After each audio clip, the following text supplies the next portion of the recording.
Welcome to Insert Title here. Unfortunately, Flyer was unable to join us today as he has suffered a tragic wheelbarrow accident. Unfortunately, we're unable to disclose more details at this moment as there is an ongoing investigation in the matter, and we just send all our thoughts and prayers to his family, and we hope everybody involved can recover and move on. If you'd like to donate to Flyer's recovery fund, you can send the money to insert loud beep right here. Oh shit, did I just dox Flyer? Fuck, we have to censor that. Oh, don't worry. I'll just keep playing Adam saying Reptar repeatedly. That's what I use for the censor anyway. Okay, cool. Good. Ooh, for a moment there, I was worried. Hi. Reptar. Don't cancel me. Hi, I'm Devon Flavio, Jester Duelist, Notorious They Themmer, and today, podcast host. Oh my god. I am Adam, Technical Cake Mix, and I am not being cancelled today, so I'm going to swing it over to Xander. So you're fully they them now? I thought you were he they. No, I've been they them for like a while now.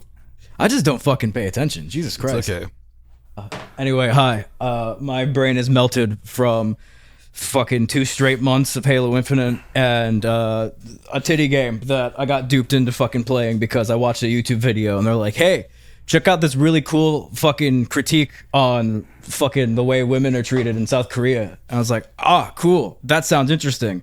And now I've spent $80 on it. So this is why I don't go to casinos. despite growing up in a state that's like casino crazy too. I mean, like, people are constantly like, oh, just don't buy the thing in the game. And it's like, oh yeah, that would be great if my brain was normal. That would be great advice then, but it's not now. I hate to be that guy, but as the other person here playing a gacha-ish game in the form of the FIFA, doesn't count. Xander, ask me how much money I've spent on the FIFAs. You just spent probably sticker price on like the base game, and that's about it. I didn't even spend sticker price. I got the game on sale for like $19. I spent like maybe $20 on the microtransactions, and it was never worth it. I got way more stuff out of doing the SBC, basically the in-game challenges. I was doing actually with these guys for the cool side. I got way more out of doing it that way for free than actually spending money on it. So I don't know what the odds are like in Xander's titty game, but also the odds in mine are pretty good. But also the next one comes out in like a month, so I get the feeling the odds right now are stupid good. To be fair, Adam, the difference between the gacha that we're playing, because I'm also playing Nikkei, and the gacha that you're playing being FIFA. I'm sorry, FIFA. Yeah. Is that technically EAFC? Who cares? They did lose the license and all that stuff. The difference is that we like looking at ours because titty and ass jiggle. Yours is like, oh boy, they're kicking the ball really good. I mean, this is true. We're on a group call last night, and for those in the know, I pulled the greats of the game Zidane last night, and I'm freaking out. I'm pogging, and Devon just goes, Zidane from Final Fantasy 9. I love fucking guy that's better than that other guy. Yes, the very one, Xander, yeah, the very one. The headbutt. I forget Zidane Zidane or whatever the fuck it's pronounced. How the fuck do you know that? Zinedine Zidane, because he's one of the best of all time. No, the only reason I know him, and I don't fucking football or any of that shit. The only reason I know is because when he headbutted that dude, it played so fucking many times throughout that whole news cycle. I kept seeing that clip multiple times throughout the week, and I'm pretty sure it was on Conan O'Brien at one point. It was. We all know how much I love Conan O'Brien, so it was his last game ever. He retired at the peak of his powers before he started going down again, and it was also the World Cup final. He's one of the few players who's ever tried to retire on winning World Cup. They ended up losing it to Italy on penalties in the end. But yeah, no, that moment is iconic where he just lost his shit. I forget what the Italian guy said. Something about his mother, I think. And Zizou always had a temper, and it was just, talk shit, get hit, basically. I know you said Zizou, but I heard Zazu, and I just immediately imagined not even the animated version, but John Oliver's voice coming out of him. Well, I mean, we could also have a chat about the Zaza if we want to get down that particular route, but it depends on your state if that's legal or not. I mean, it's not here, but God, I still have not even ever watched that live action. I haven't watched any Disney live action shit, actually, I think about it. I watched one of them. Mm-hmm. You watched what? Go ahead. I watched one of them. Which one? Beauty and the Beast. Oh, God, yeah, that one's awful. I mean, it was fine for what it was, but it was basically just a shot-for-shot remake of the old animated one, and I was like, why does this need to exist? Also, sorry, Xander, I cut you off there. What's her name? Is it Emma Stone? Emma Watson? Which Emma? Emma Watson. Hermione. Emma Watson. I didn't want to just call her Hermione because she's done so much more than that. But goddamn, she has. That's why everyone knows it horrible. But fuck it. My biggest issue with the movie, aside from it, being unnecessary, is the fact that instead of like giving her singing lessons and shit, because she has the kind of voice where if you actually gave her instruction and she learned how to hone in and shit, she could sing very well. They just fucking auto-tuned her and it sounds awful. Oh yeah, no, you're 100% right. Like, the thing is, these films are very lazy. They don't have a new script. They don't really even need to storyboard much. They can literally use the old animation storyboards and just line the shots up that way. They just have to basically do the casting, and they can fart the thing out, the whole production, in less than 9 months, editing 3 to 6 months. That's why they keep doing them. It's because they're easy to make, and frustratingly, people keep paying money to see them. Like, this is not me justifying it, by the way. I'm just saying, sadly, this is the situation, and auto-tuning Emma Watson instead of actually teaching her to sing is a prime example of this fucking laziness. Like, and it's okay. So yeah. I'd love to get back to bitching about Disney, because no one hates Disney more than I do. I have a personal stake in the matter. We all know this, but anyway, I looked it up. Yes, and the odds. So there's currently a character. So there's an Evangelion event going on in Nikkei right now. Hell yeah. The odds of getting this character, and this is increased chance, by the way, of getting this character, 2%. Which character is 2% chance. It's Asuka. And I immediately got her. The one that's and then I got her yeah. again. Yeah. Every other character that is a SSR is 0.0455% to Nice. get.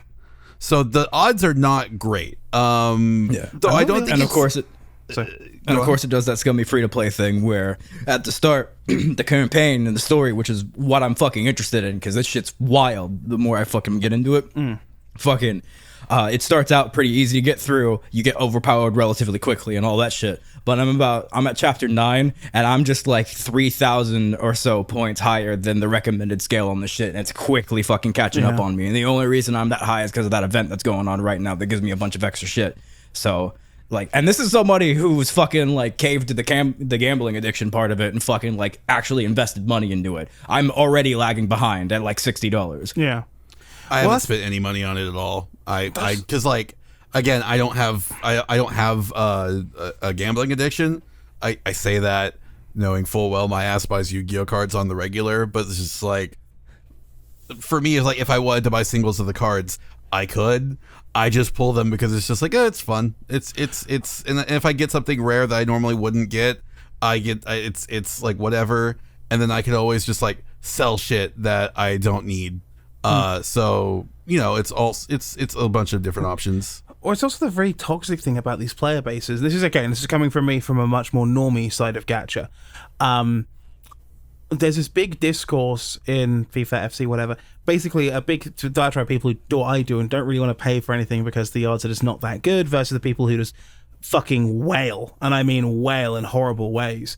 And they're just like, "What are you, poor or something?" And I'm like, "No, I just don't want to spend money on the game." Like, these guys can back it up. Like, they see me do well without spending much money at all. So it's just like, I don't get it. I don't know how it is with you two, how it is with this game. Is it the same sort of mentality, or are people intentionally trying to game the system? How is it there?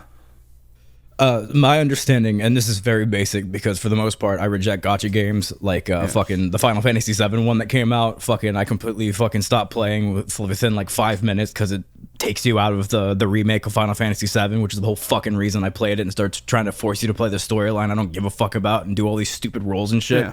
Fucking, from my basic understanding is most gacha players who actually take it like seriously as like a free to play sort of thing, what they'll do is they'll make a bunch of like email accounts with like name +1, name +2, name +3, and they'll just keep making new accounts in the game until they get set up with the roles that they want and like the characters that they and team and shit that they want perfectly, so that way they can then like fucking grind more efficiently from the very beginning and shit.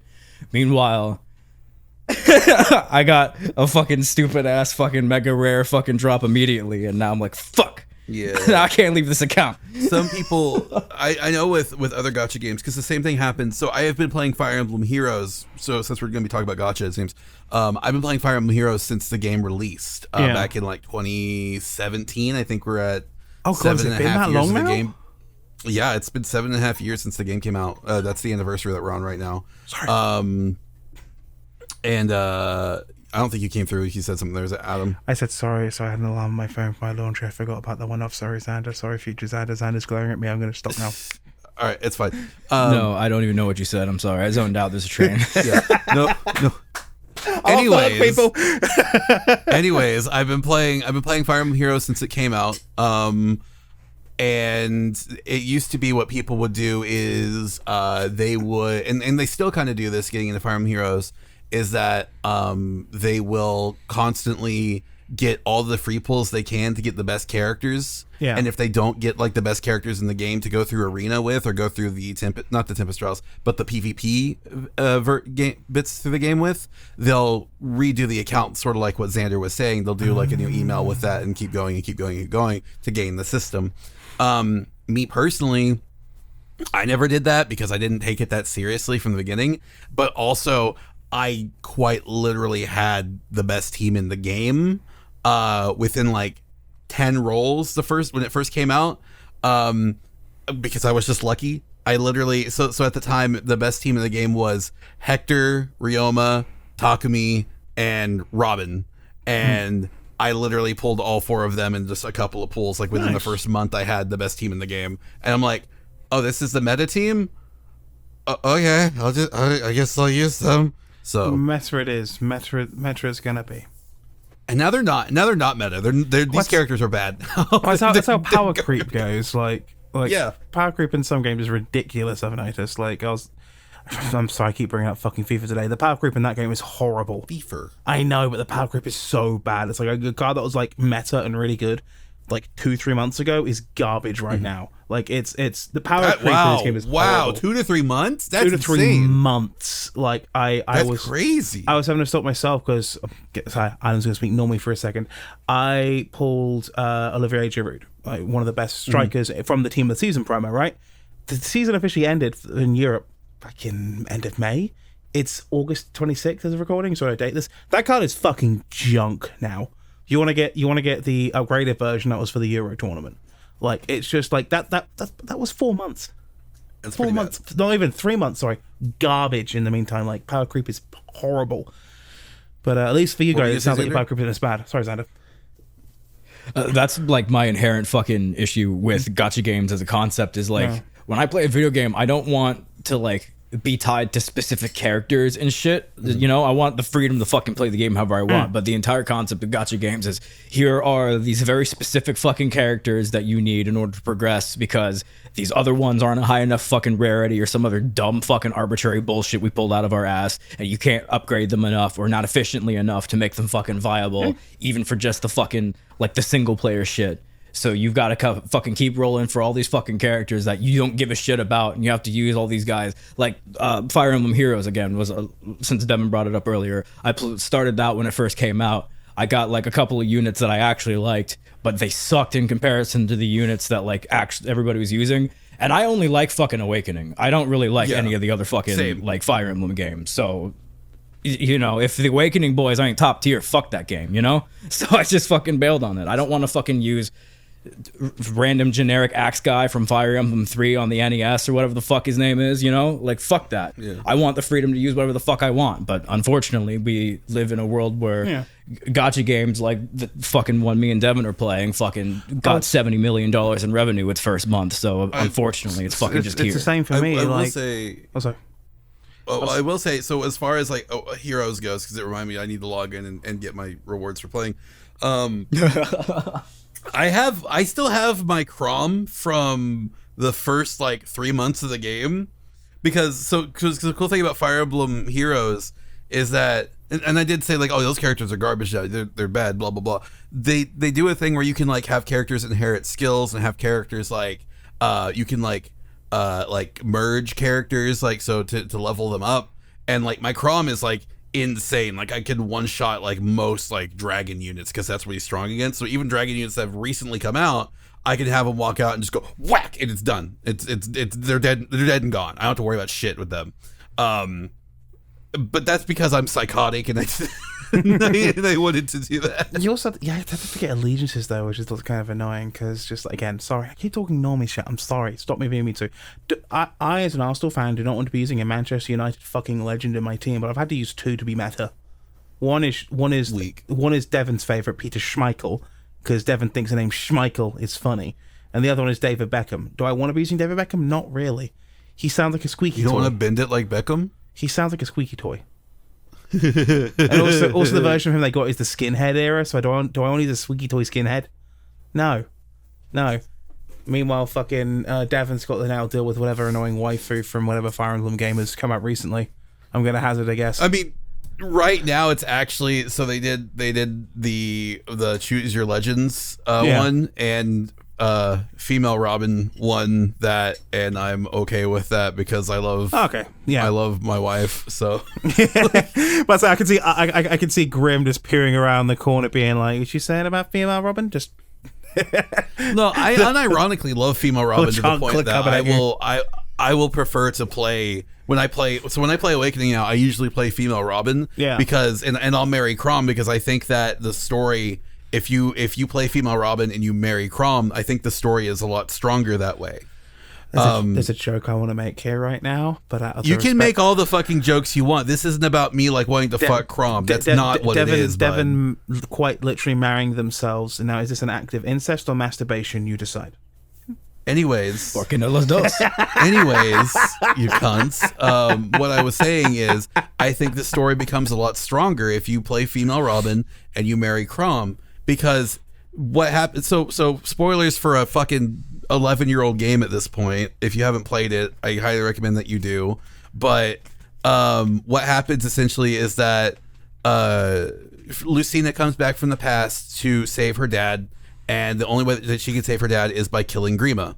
And Grima is Robin. So it goes from a game where you're killing your dad's best friend to a game where you are going back in time, or where Lucina's going back in time to kill her own mother to save her dad and future.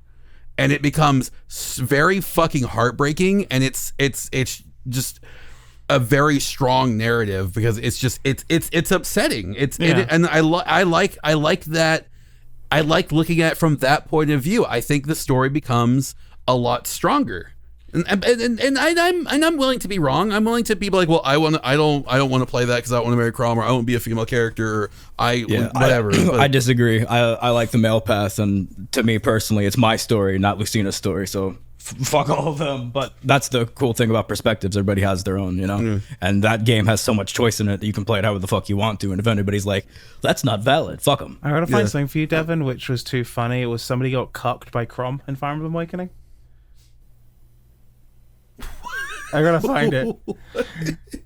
Yeah, here it is. The only thing I remember about Crom and sexuality is the orange. I found it. Hang on. No, we don't talk about that. We don't talk about that. I'll tag Devon in it. Also tag Xander in it, so they can both have a good I think I know what this is. It's where like playing Awakening first run through. Instantly know that I want to marry Maribel from her first appearance. Friend tells me that you can only marry if you get to S rank with your partner. Start pairing myself with Maribel every fight. Get to A rank with Maribel after a few chapters before the Mad King Gangrel fight. After a long struggle, I usually take my time to minimize casualties. I end up winning against Gangrel. I'm probably butchering that. Since I took out like half the units with my own avatar / Maribel pairing, I expect to get so S rank. Extremely happy and excited. All characters except Crom and Maribel walk off screen. What is happening? Crom and Maribel acting pretty intimate. Oh god, no, what is happening? Crom proposes to Maribel. She says yes, and are not married for the rest of the waifu due to being waifuless. I hate Crom so much now. Every time he lectures me about how we're friends to the end of some bullshit the rest of the game, I wanted my player character to punch him in the goddamn mouth and calling him a hypocritical fuckstick. And just the replies are just like getting NTR'd by the game, getting cucked by Crom, getting NTR'd by a video game. I will say the funny thing about that is that so the reason why, you know why that happened, right? What happened? Okay, so the reason why that happened is that in Fire Emblem Awakening, after the fight with Gangrel, there's a 2-year time skip, and in that time, whoever Crom has the highest support with, he ends up marrying, and it doesn't matter which woman it is. If it's a C rank and he has the highest like I don't remember what the exact word is, but like the highest like relationship with them, he will marry that character. Yeah.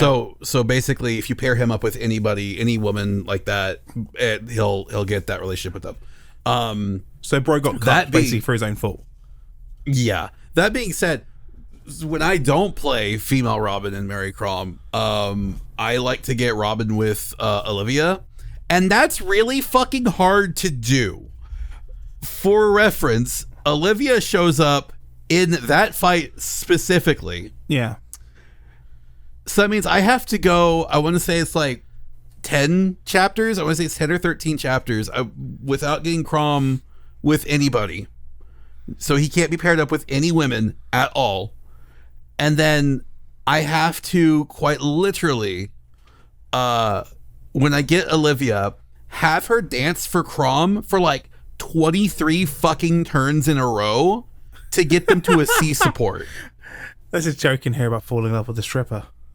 Yeah. Oh, and also keep in mind that like you don't have to explicitly pair two characters together in order for them to like get the effect. If the units just so happen to be standing next to each other and one of them gets engaged by an enemy, they both get dragged into that battle and it automatically triggers support points with them too. So you literally have to have Crom paired up like constantly with somebody he can't fucking get any support with, like fucking Robin.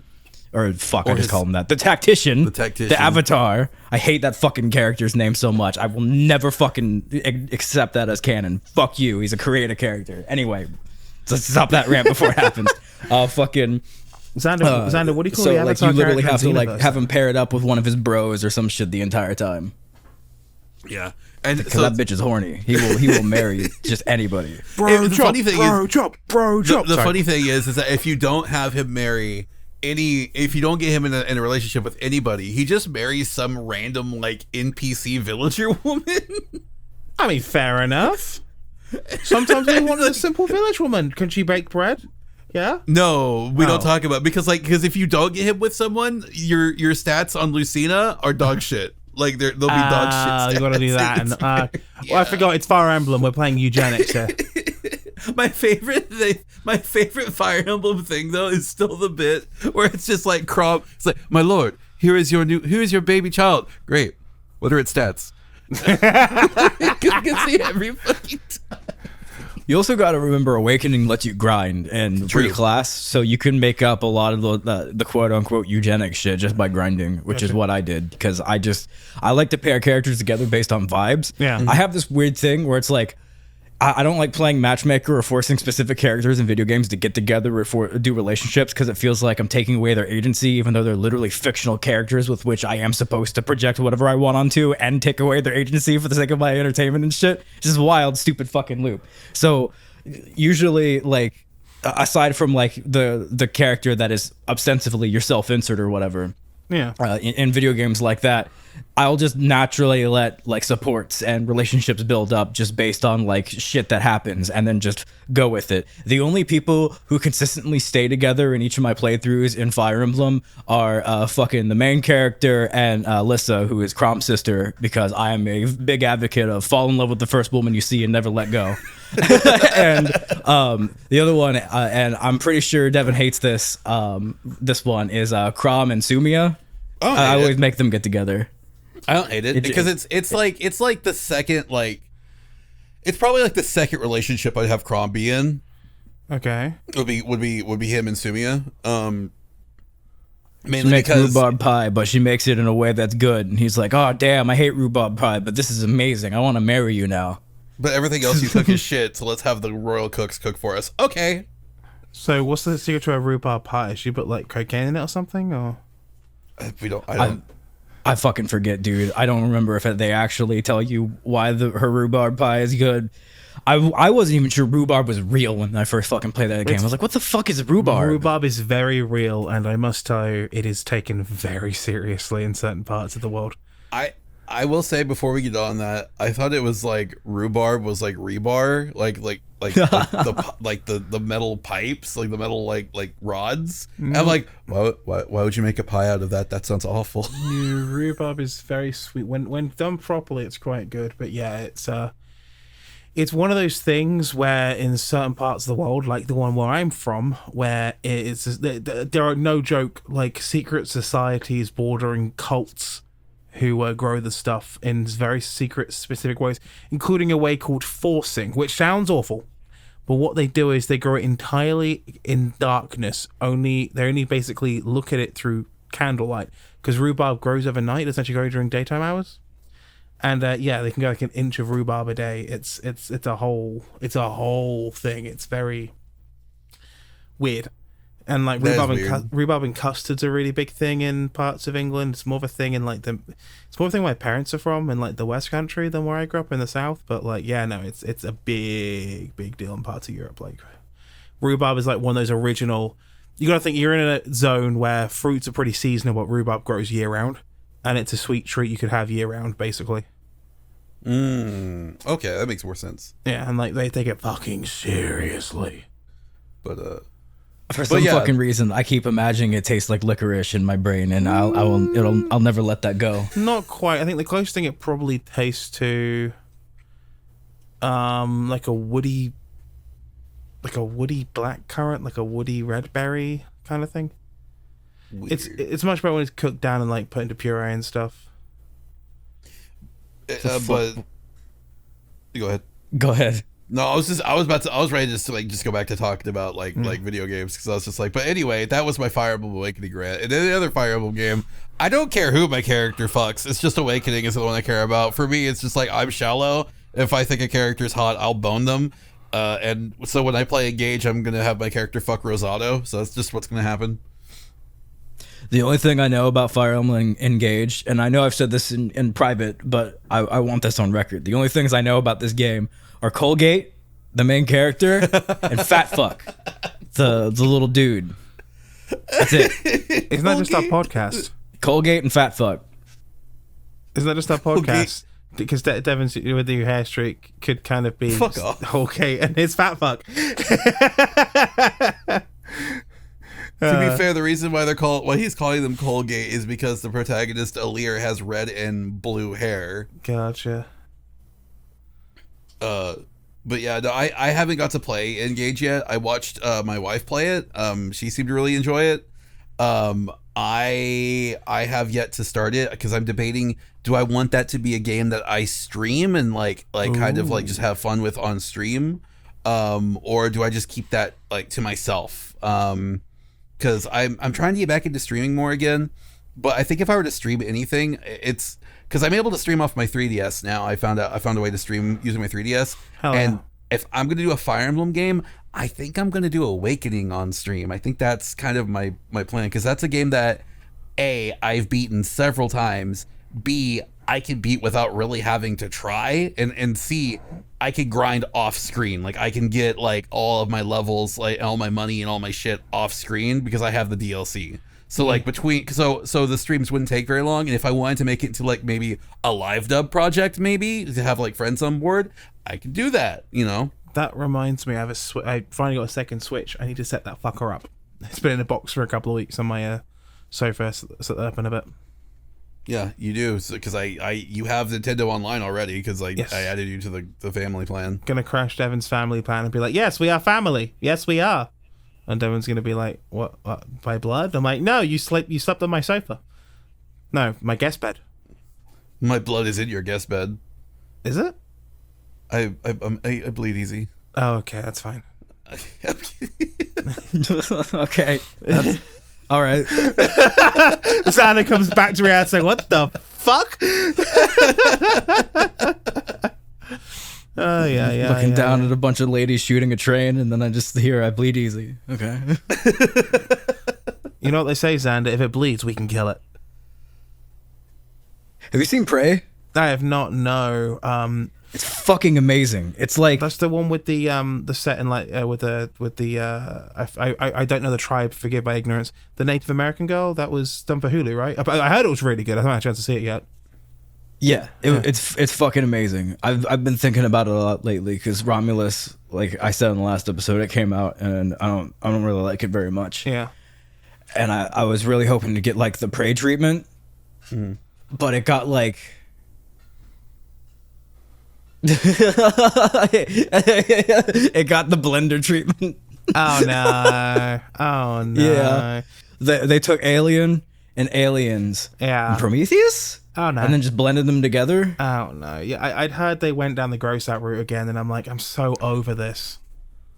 Okay, my question. Because I know, Xander, I know you wanted to talk about something related to a movie that we talked about last week. We didn't give you the chance to, and I apologize about that. We're going to get to that for sure, I promise you, because I'm actually curious your take on it. But why are we pretending like we liked Prometheus?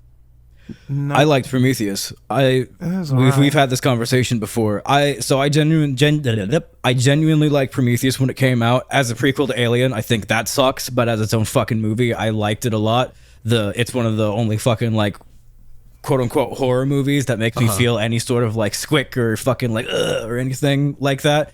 Because we all know what I'm talking about. The goddamn C-section. Fucking C-section scene is fucking just goddamn fucking horrific, but in a way that's not like so overbearing that it becomes parody or any of that shit.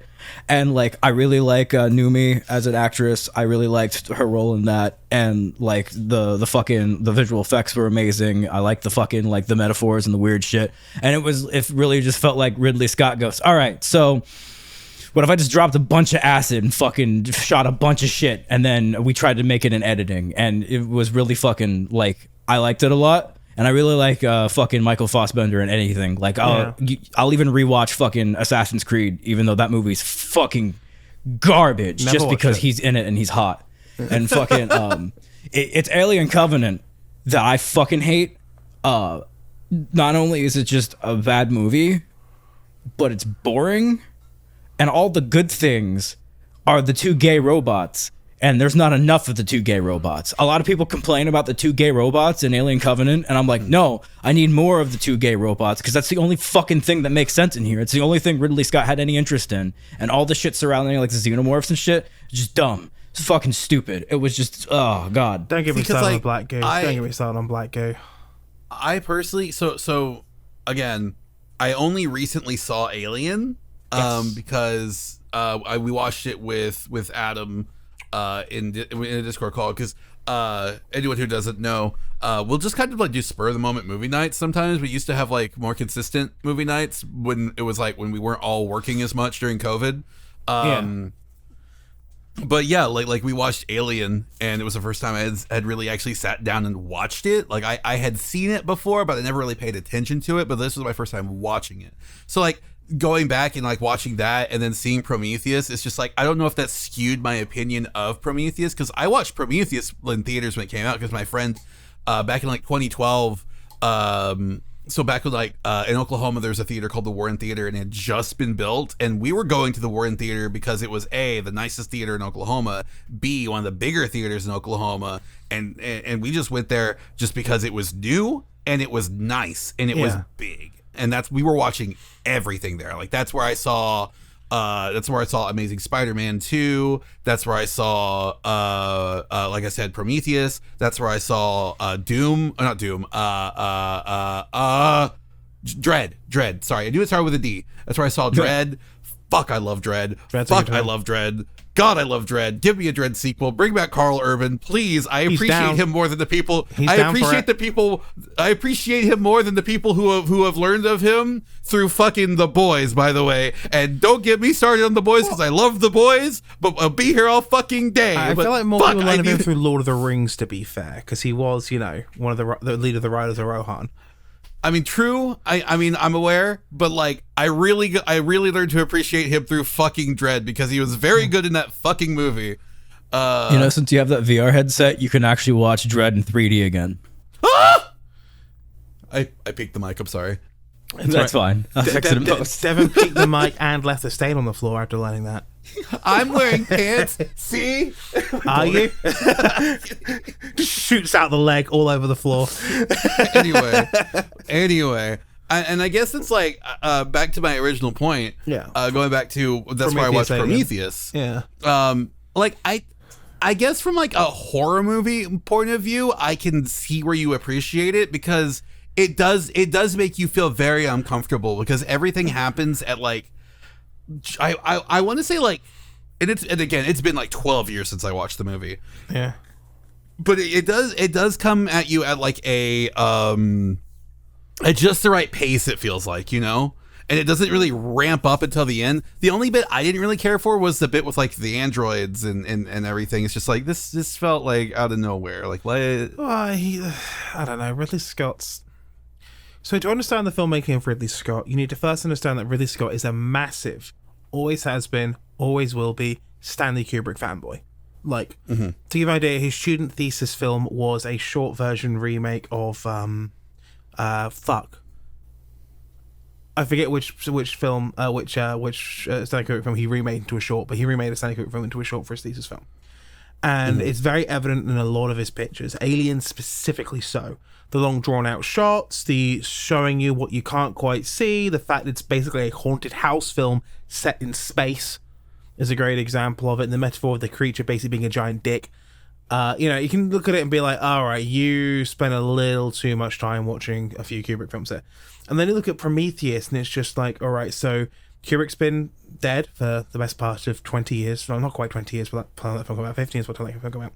You kind of gotten away from it with Gladiator, which Gladiator I quite like. It's a little silly in places, but I quite like that first Gladiator film.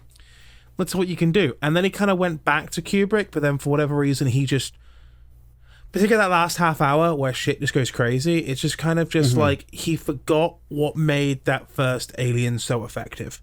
And it's not the chest burster coming out. It's the feeling of not being safe anywhere you are. Like, that ship in the first one was intentionally designed to look entirely like an old rusty city back alley. Like, it is meant to be crowded, claustrophobic, kind of not quite safe, dirty, rusty, you're literally being stalked and preyed on by this thing. I mean, for crying out loud. Again, it's a giant penis. I'm not going to get into this anymore because anyone who's been in a film studies classroom for more than a couple of hours will understand exactly what I'm talking about here. Yeah. Like, anybody who's jerked off understands. Yeah. So, for God's sake. But yeah, no, it's my problem with Prometheus. Like, it's trying to tie knots together that don't need to be tied together. Do I need to know where the space jockeys came from? No. Did the black goo add anything? And Xander's going to back me up on this. Xander, how much do you hate the black goo more than me? Because I get the feeling you hate it more than I do. I hate the black goo so much. Yeah. And It adds nothing. This is a retcon from, I believe, 2018 in one of the Alien side books, so this is not a spoiler for Alien Romulus, but if anybody wants to say it is and then complain at me, you can email me at itsthehorsepod@gmail.com, and I swear I'll read it, and I might even respond.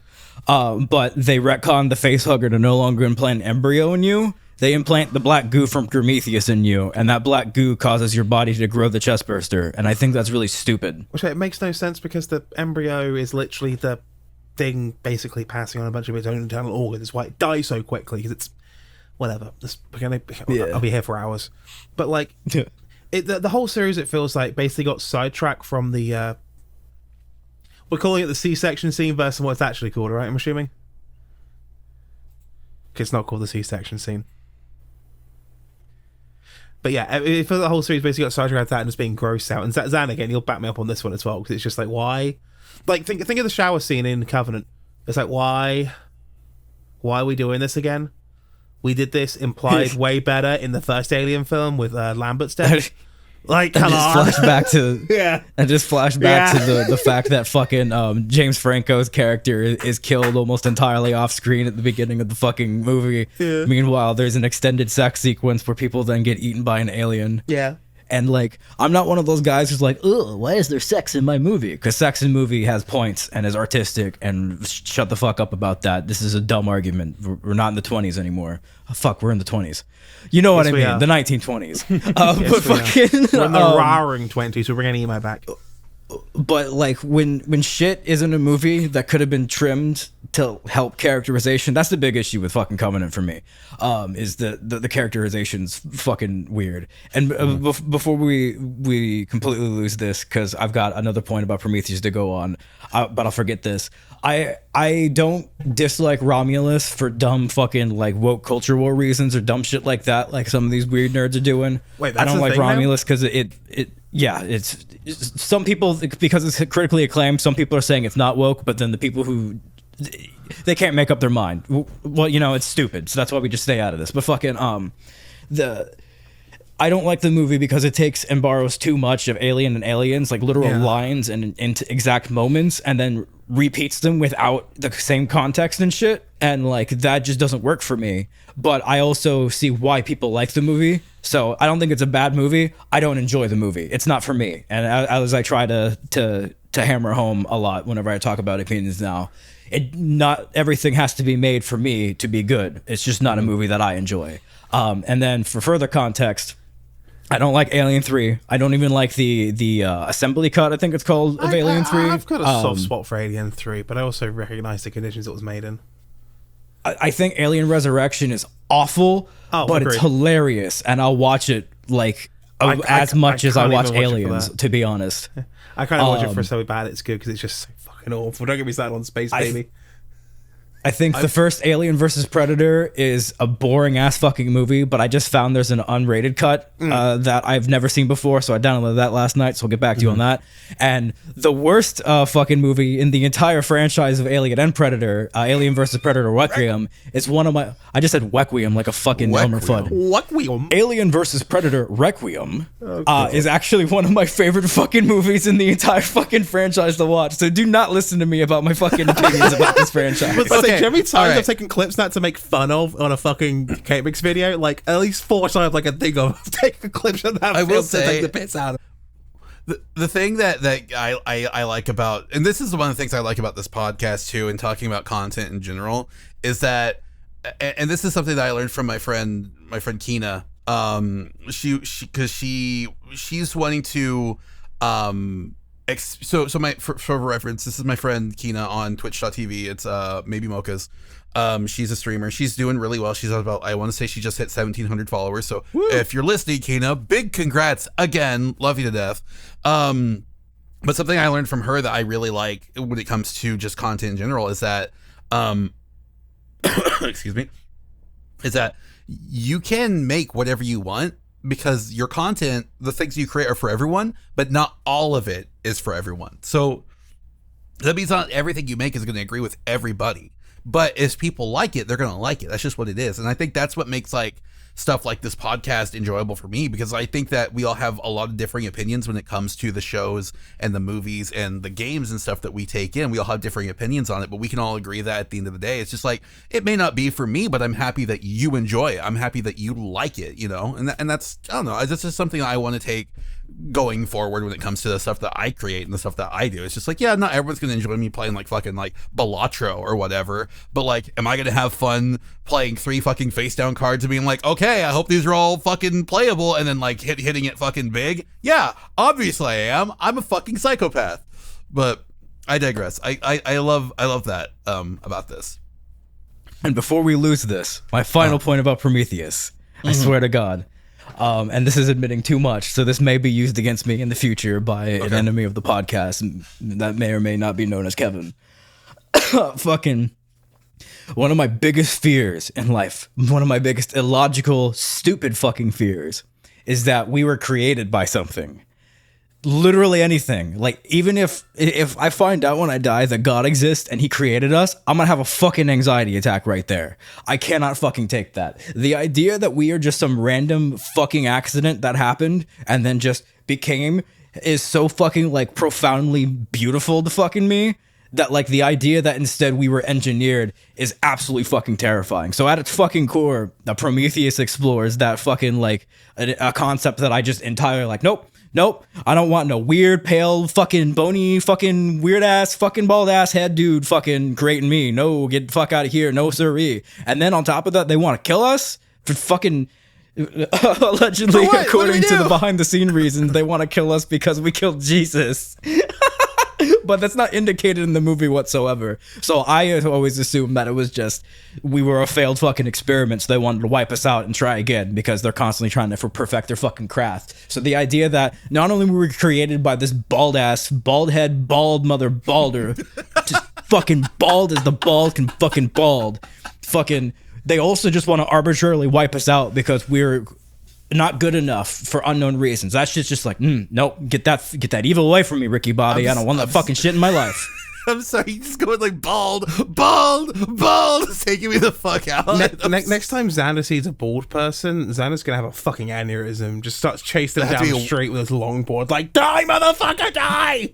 Xander's gonna see a pale albino person in public one day. He's gonna be like, "You're not taking me, motherfucker!" And just like, we're gonna see it on the news. Yeah, don't get me wrong. I don't like have a grudge against bald people. There's two types of bald. There's bald, which is beautiful, like Nick. He's bald, you know, and that's fucking beautiful. That's a beautiful fucking dome he's got. But then there's bald, like God, I can't think of a fucking example that everybody else would know, but my music teacher back at elementary school who fucking just that whole dome, but just left the fucking sides and the back up, even though he should just save it off, you know? Bald. There's two types of bald. And to me, the engineers come off as second like, bald.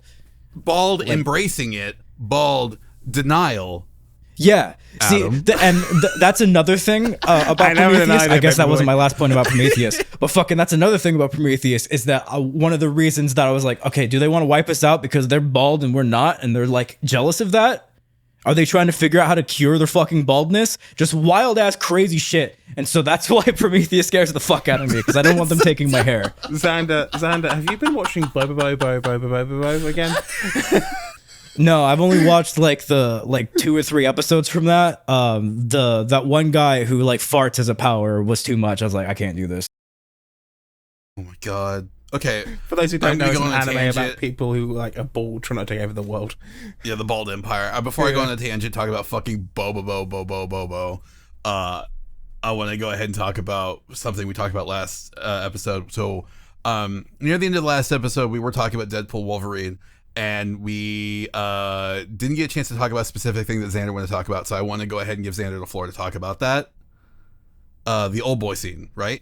Yeah, cool. So one of the things that I really wanted to like hammer in on Deadpool and Wolverine stuff, because we were talking about a lot of like fan service and cameos and stuff like that, and like all that, is that the big difference with that movie to me versus something like, you know, the rest of the MCU that has been like happening and shit is it really fucking like you can feel the passion and the love and the care and the craft that the fucking team put into that.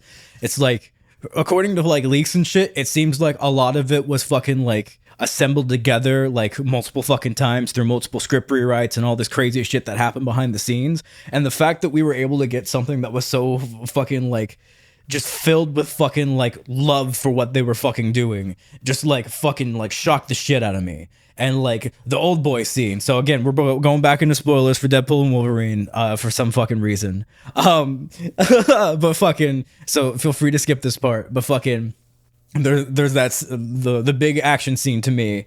Fucking when they're finally back in fucking like Deadpool's fucking world. I gotta stop saying fucking. And there's just all those other Deadpools fucking come out, and they have that like fake one take shot. Because like you can kind of see where the seams are on it, because even though it's like the highest budget Deadpool movie, it's still not like the highest budget MCU movie. So they chose like 3 big fucking like set pieces and put all their money into that shit. You can really tell. But like the just the way it's crafted, the way it's coherent, the way that Deadpool, even though he pretty much looks exactly the same as the rest of the other Deadpool core, you can still make him out versus everybody else during the action scene, and you don't like ever get confused on where he is versus where the rest of the people are. He even loses the gold guns at some point in time too, which I was initially using to like keep the eye on him. I was like, all right, fuck, I'm gonna lose him. But they managed to actually keep the choreography of that fight to where he's always like in a specific part of the screen, whereas Logan's fucking like moving back and forth into the foreground and the background and shit, and they're just fucking making this whole fucking thing just work well. And it's like some of the best crafted looking shit I've seen in the MCU in a while. And like the CGI that's in there, because you know there's got to be a lot, because it's not like a real one take shot, so there's got to be a lot of like post effects and stuff. They really like, it seems like they took their fucking time with that, because my brain's just accepting it. It's not looking at the seams. It's not like fucking like, oh, that's not good enough, you know, whatever. It's just like appreciating it as shit. And then like it progressing into the bus where like the blood just fucking starts splattering everywhere and like almost starts leaving more to the imagination about what's going on. And so like as it gets gorier and more hardcore and shit, it can ramp that up and fucking without having to like fully display it, so it doesn't fucking like disappoint you by not doing it quite right. And but it also doesn't like fucking cross the line by like keeping it fucking kind of classy and shit.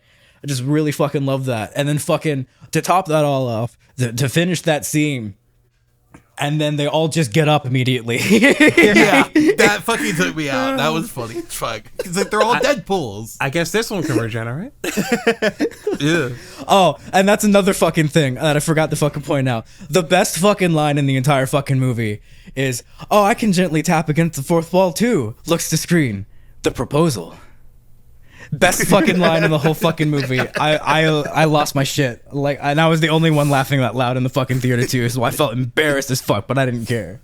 Have they confirmed they're doing a fourth one yet? Because I get obviously it sounds to me like the fourth one is going to be the Deadpool core we knew from the comics. It's gonna, I mean, anyone who hasn't seen this, again, we're still in spoiler territory. IGN posted an exclusive post-credit scene from the upcoming DVD Blu-ray release, which shows that Headpool and Kidpool hanging out with what's his name, with Peter now. They stayed in Deadpool Prime universe. We know that obviously Lady Deadpool already showed up. I didn't see it. Lady Deadpool's already showed up in the film. Dogpool's already there as well. So you have, with the bonus of Kidpool, question mark, you have all of the main Deadpool core members from the comic run there. A funny fact, do you know who that voice was for Lady Deadpool?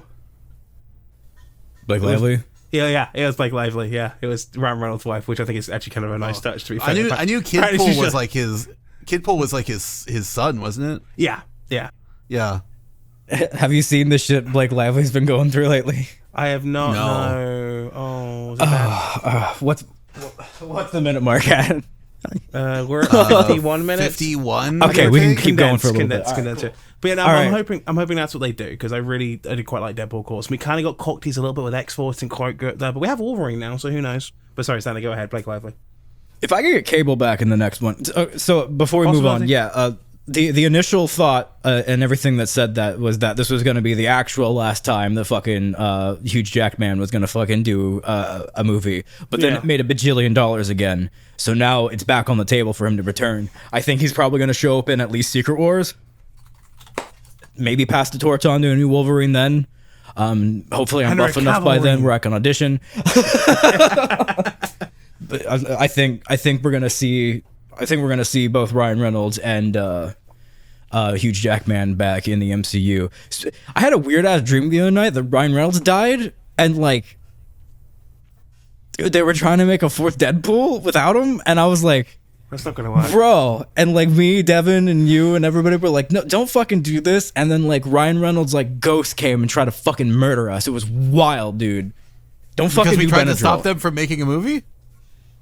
You know, Ryan Reynolds was just bloodthirsty, and we happened to be in the wrong place at the wrong time. So it wasn't even a consequence of us doing things. He was just like, kill. Who is nightmare replacement casting for Deadpool? Like what, Dane Cook? Oh my god, you got it. Holy shit. Like, that is like my nightmare replacement casting. Embarrassing like admission. I used to like Dane Cook as a kid. Yeah. Dane Cook or Tosh, what's his name? Daniel Tosh, the cunt from Tosh.0, that unfunny fucking narcissistic little shit fuck who just browses YouTube and steals clips for content. Fuck that guy, for the record. That cunt will be my other worst casting choice. Sorry. The original content farmer.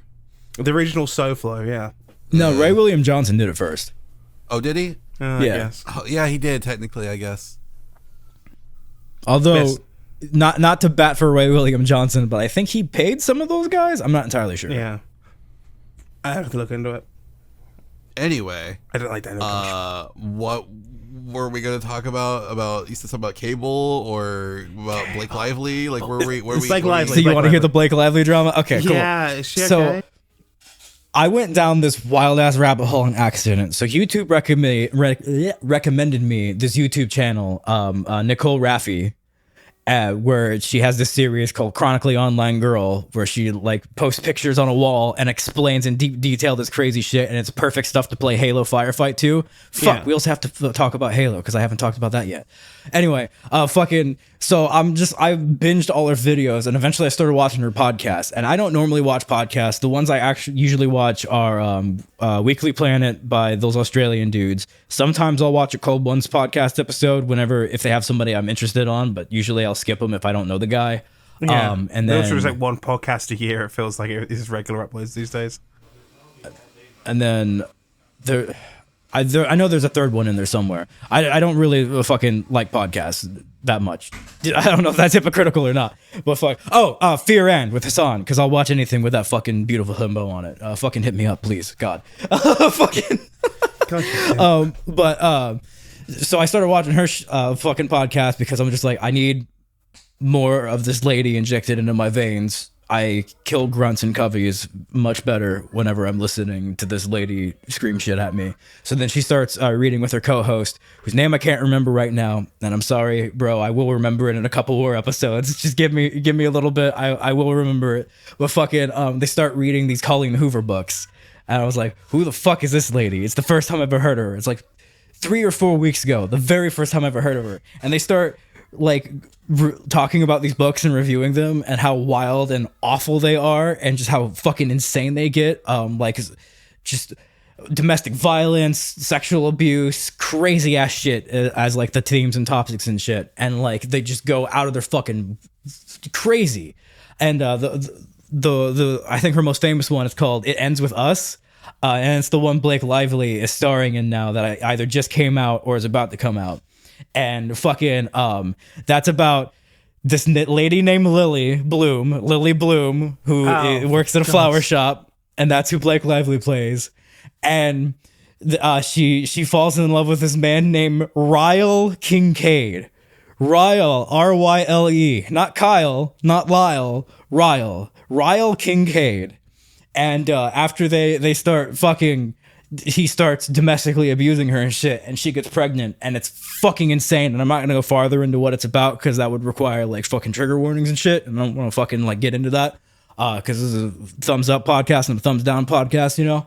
And fucking hit that like button. Fucking I had to get one in that in here. But fucking it's wild.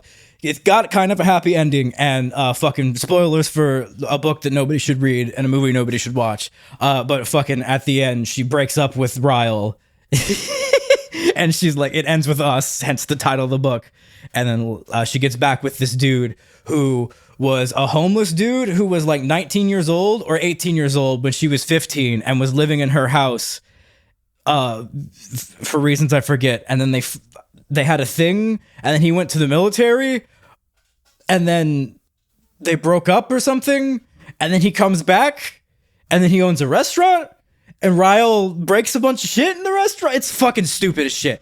So Blake Lively fucking is starring in the movie, has like a lot of like executive producer shit, and there's this director whose name I forget, who's like supposed to be directing and shit. And it seems like there's a bunch of drama behind the scenes between them and shit about like a Blake Lively cut that she hired a different editor to do, a director's cut that he like that was sanctioned and shit. That there was a bunch of like disagreements and shit. And the marketing for this thing went from like a domestic abuse thing, you know, like where it's like, you know, to like a romantic comedy kind of fucking marketing, like. What the fuck? And then on top of it, during the writer's strike, it turns out that she had her husband, Ryan Reynolds, this is how it connects all back to Deadpool, fucking come in and rewrite a couple scenes and shit during the fucking writer's strike and all this shit. So she's like speed running the fucking like downfall of her entire fucking career right now. And it's insane. Video I recommend on it if you want like more details specifically is the Nicole Raffi one. I think she made one specifically about Blake Lively recently in the Chronically Online Girl series. And then D'Angelo Wallace on his second channel a couple days ago posted a nice summary of that. And they'll both explain it way better than I will.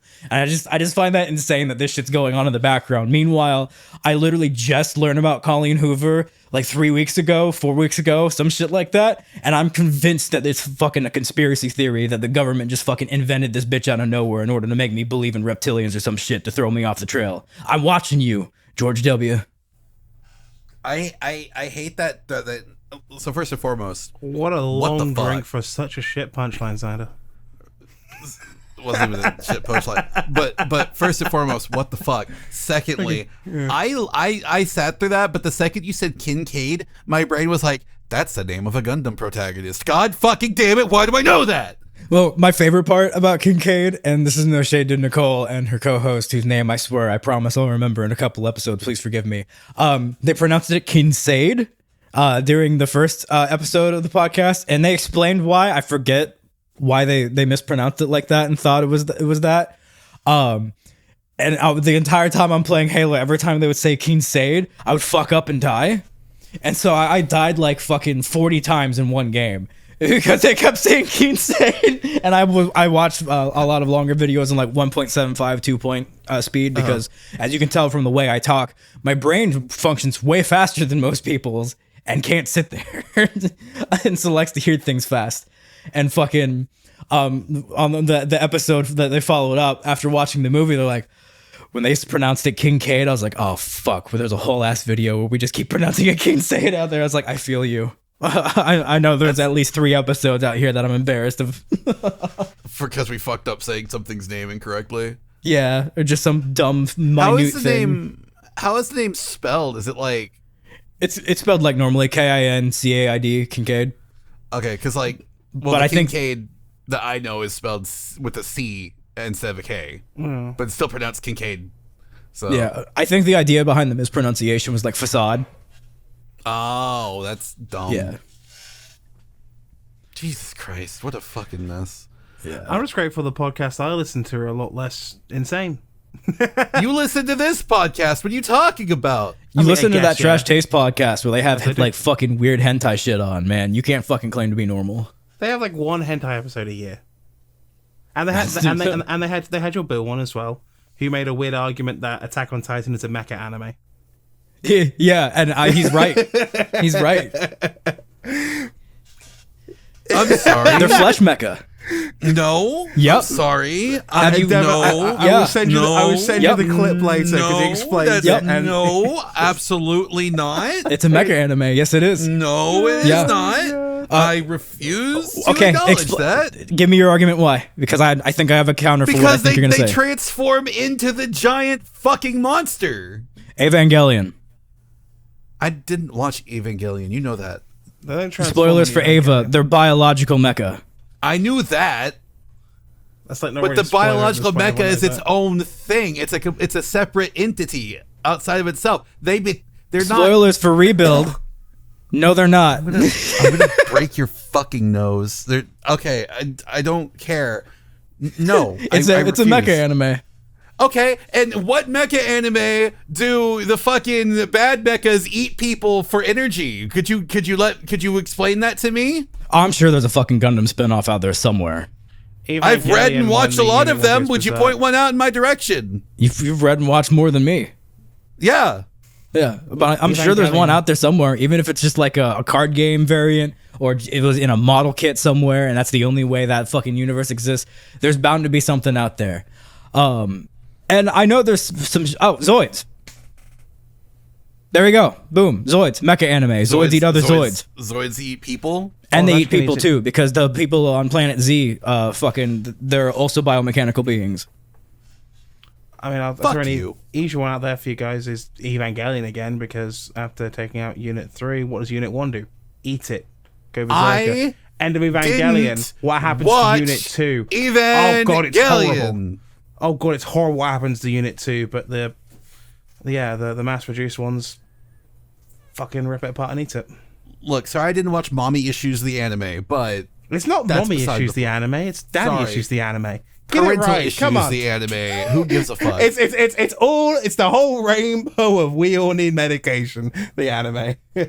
I fucking hated Evangelion for so many fucking years, and I would force myself once a year to rewatch the series beginning to end and try to figure out what the fuck about it pissed me off so much. And I could never figure out why I didn't like it when everybody else likes it and all that shit. And I probably said this before on the podcast, but fucking it wasn't until that final Rebuild movie came out, fucking 3.0 plus 1.0, where everything finally made sense. And I think the reason I hated Eva before is because the original series, and even with End of Evangelion and like the final movie and shit, at that point in time it still felt incomplete to me.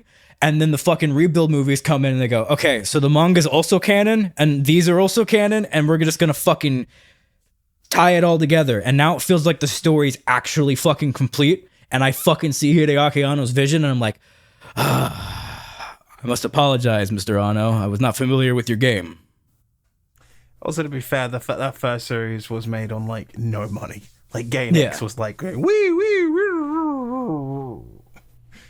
I don't know if I'm ever gonna watch Evangelion, if I'm being completely honest, because at this point, everything I hear about it from like, and this is so weird for me because I'm very much like not the type of person to shy away from stuff that people like. And I know I said earlier in the podcast that like I am so glad that we have differing opinions on media, that we blah blah blah, content, this, that, and the other. But it's just like, y'all have been fucking like talking about Evangelion, and people have been arguing about Evangelion for like over fucking 20, near on 30 fucking years at this point. The waifu wars are 29 years old. It'll be the third decade of the waifu wars in 2025. And I'm fucking tired of hearing about it because it's just like, honestly, I don't want to get into it and then have to be like, oh, which character did you like the most? And I say the wrong thing and I have a whole like horde of people on one side. Because like, look, I already deal with this bullshit in the Final Fantasy VII community, okay? Because I like Aerith more than Tifa for my own fucking reasons. And people will give me shit for it and I don't fucking care and I don't want to hear it. So I don't want this to fucking happen again if I start watching Evangelion.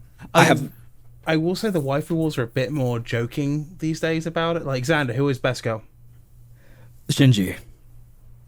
I'll accept that. Myself, it's Masato, but I'm also not immune to 30-something alcoholic cougars. I've got problems. But like, Adam, I feel you're not immune. Adam, you say you're not immune to 30-something-year-old, alcoholic cougars. You mean you're not immune to women your own fucking age? I mean, yeah, but teenage Adam also had much younger kid Adam had a thing for Jessie from Pokemon. So I've always had a thing for older women with a bit of a mean streak. Jessie was like 19. I was like 7. Okay, that's fair. In anime fucking language, 19's like fucking 48. You know that. Yeah. Anyway, what were you gonna say, Xander? So my big thing about Eva, I think half of the reason I couldn't fucking get into it so much was, again, like you were saying, the fucking fans and the whole fucking waifu argument's weird as shit. Like, when we were teenagers, sure, fucking whatever, have that stupid fucking argument as much as you want. We're fucking 30, bro. Why the fuck are you arguing about which teenager you want to fuck more? What's wrong with you? Yeah, that's weird. That's really weird. The thing for me is like, since I've been able to sit down and like watch all the shit and like take it in and shit, like I used to hate Shinji like a lot when I only had the context of the original plus End of Eva, but like, now I get it. Now I understand why he is the character the way he is. And not just like from a storyline and like lore perspective, but like why he pissed me off so much. Because I felt that pathetic and shit. Even though I tried to have like a bunch of bravado and shit on, it was just like this character was looking at me and calling me a bitch. And he was just the same bitch I was. And it was making me pissed off.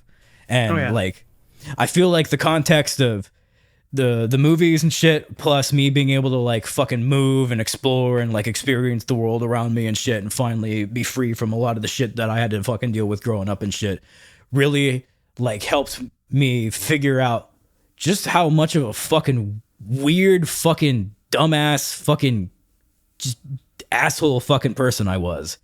And like, I like the fact that like you can tell that Anno was exploring that about himself too throughout the entirety of working on Eva. You can see the different eras of his like mental health state and how it like both improved and declined and like came back around, and how he's finally being able to like find his fucking peace, knowing that like the struggle's never over.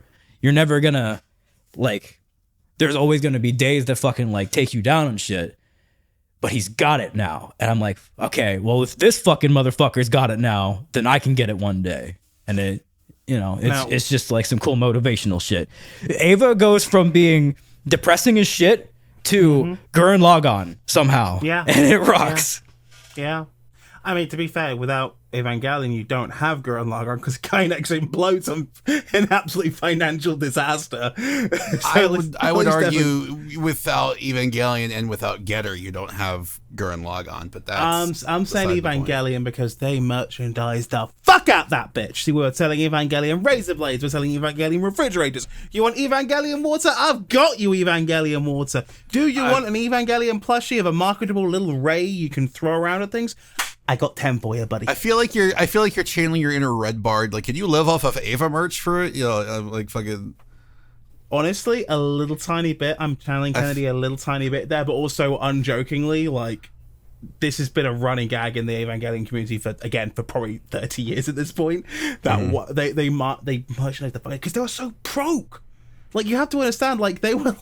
The reason the last couple episodes of Evangelion are basically animatics is they had no fucking money and they had an agreement to do 30 episodes. They were fucked. They're like, shit, like, what do we do? Didn't they do a series like right before that? Like Anno did like Nadia Secret of Blue Water, right? Like right before Evangelion. I can't remember. He did Naskia, the Valley of the Wind with Studio Ghibli before that. Mm-hmm. And I forget what else he did before that. But yeah, no, there was a few things. Didn't he do like a Pretty Cure too? I think so. Yeah, like he did a few Pro Harbor things, but with Gainax, it was I think Evangelion was basically make or break, and that's part of the reason why I think it's so to this day so much. I am not immune. I have a fair few Evangelion merchandise bits myself. No, you have Evangelion merch? No fucking way. I would never know that. It's almost like I've been in your house and I've fucking seen a bunch of it. Like I have any room to talk. I have no room to talk. I literally turn my head to the left and see like the fucking 20 fucking Gundams I've built. I have no fucking room to talk. So I look over to the right and I see 1, 2, 3, 4 real grade Evangelion model kits I've put together. I look to the other side and I see an Evangelion poster. I've got 2 Evangelion t-shirts in my current closet roster right now. Oops. Okay, since we're on the topic of mecha, okay, I'll say this. I have a passing interest to watch Evangelion. I do want to watch it, and then if I'm going to watch it, I'm going to watch it on my own fucking terms. I don't care what fucking sub or dub I watch. I'm probably not going to watch it dubbed because I prefer to watch shit subbed anyway. I don't give a fuck, okay? I don't want to hear it. I don't want to hear it. It's my choice. It's my opinion. It's my choice. If I want to watch it subbed, I'll watch it fucking subbed. Okay. What you should do is watch it on mute with subtitles on and only read it and watch it in complete silence and darkness and go, very good, I understand this. This is one of those things, to be entirely fair, where it's one of those rare cases where the original English dub one right here is considered to be as good as the Japanese dub. It's just the problem with the original dub, it's in kind of a rights hell thing. Netflix came in and we're not going to get on that topic again because we've been going for an hour and 12 minutes. We don't want to get me going for another 3. So for ease of access for you, we'll have a conversation after school if you are serious about it, because there are ways. The thing for me is that, like, look, I'm the only... Like, I don't know.